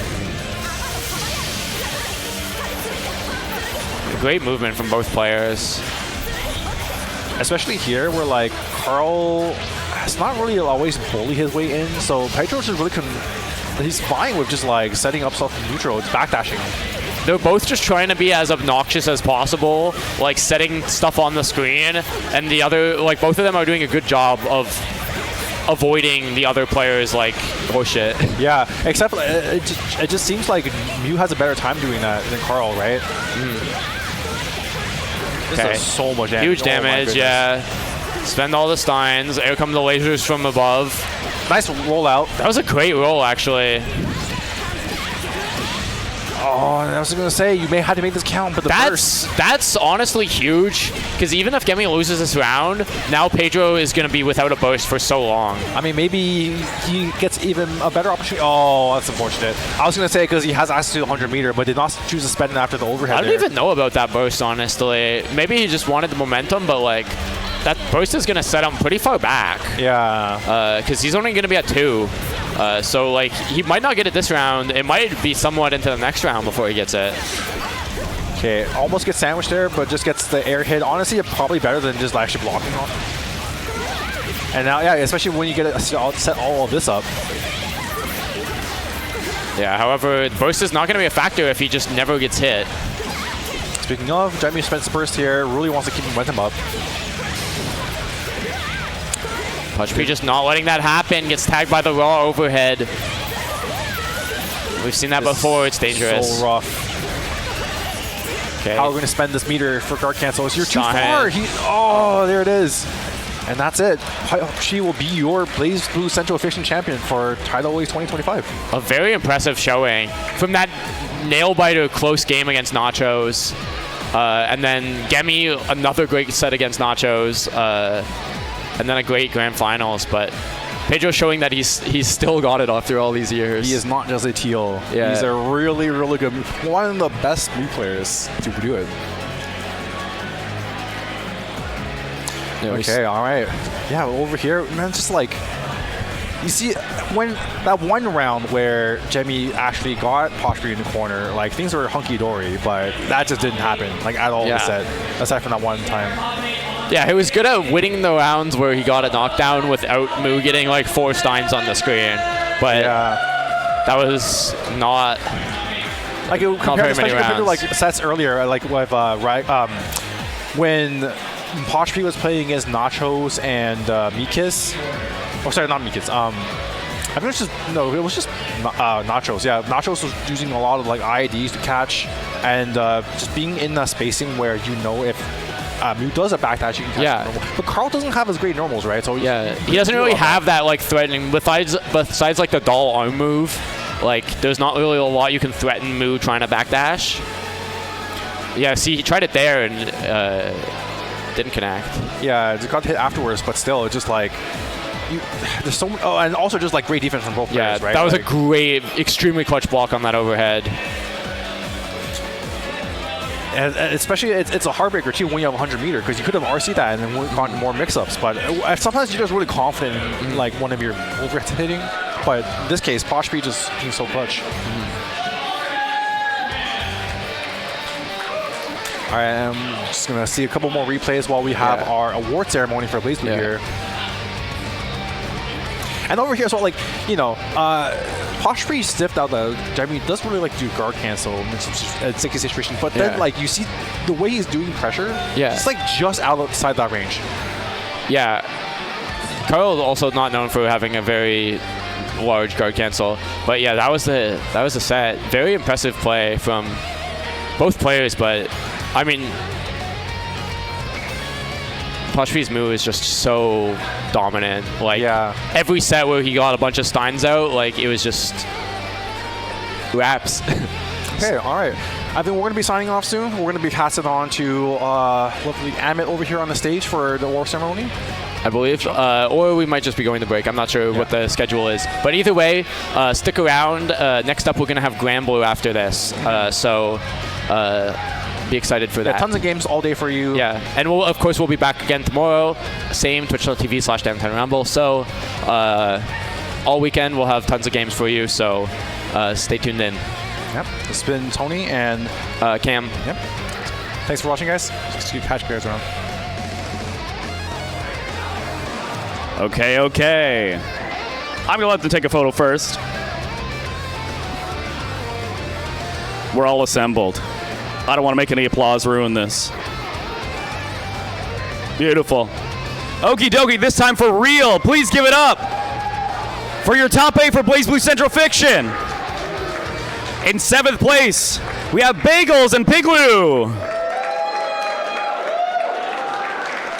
Tied for 5th place, we have Jar and Iceberg Man.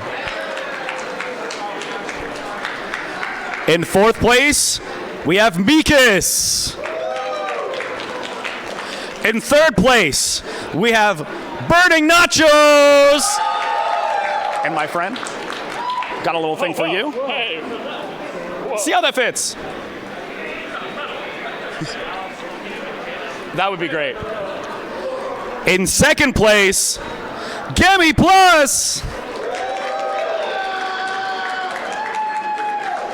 And in 1st place, we've got Pochp.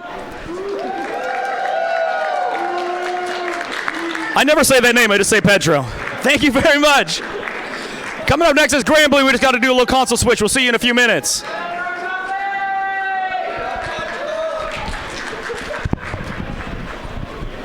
Pedro.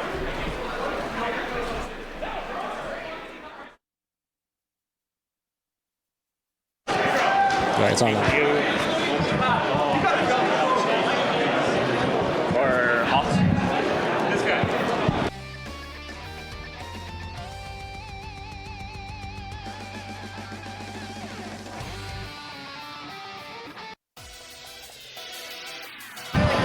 Testing. Yo. Sorry, 1 second. Sip, can you hear the mic on? Where do you want me to stand? Yeah. Sorry.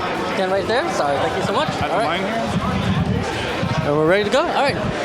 All right. Hey, I'm here with Blazblue's champion here, Pedro. Yeah. Congratulations. Just take a look at the camera right there. Right there. Awesome. Awesome. Okay. Sorry about that. Congratulations on being the champ right here. How does it feel? Pretty good, pretty good. I think it's the first plaque I win, so I'm pretty happy about that. You've competed in Tidal Wave tournaments before, have you not? I think so, yeah. I was here last year. How did you do last year? I don't remember. I actually don't remember. Well, you put up a very good fight against Gemi Plus. I feel like he had a bit of a challenge for you, but I mean, how did you feel confidently overall throughout the match? Well, it's like a really awkward matchup for his character, and I've played the matchup a decent amount, so I was pretty comfortable. But he did some really good adapting, so I was kind of nervous towards the end there, but it was a good set. Well, that's amazing. Is there anything else you'd like to add to this? Nah, it's just good. Keep playing video games that you like playing. Yeah. Awesome. And are you going to be competing in any other tournaments today? Yeah, I just got knocked out of Blazblue, so no more in that, but I'll be in 2XKO playing duos later. So amazing. So great. We'll see more of you. Great. Thank you so much for being here, and congratulations again. Thank you. Thank you. Thanks a lot. Well, this is V signing out. I'll catch you later.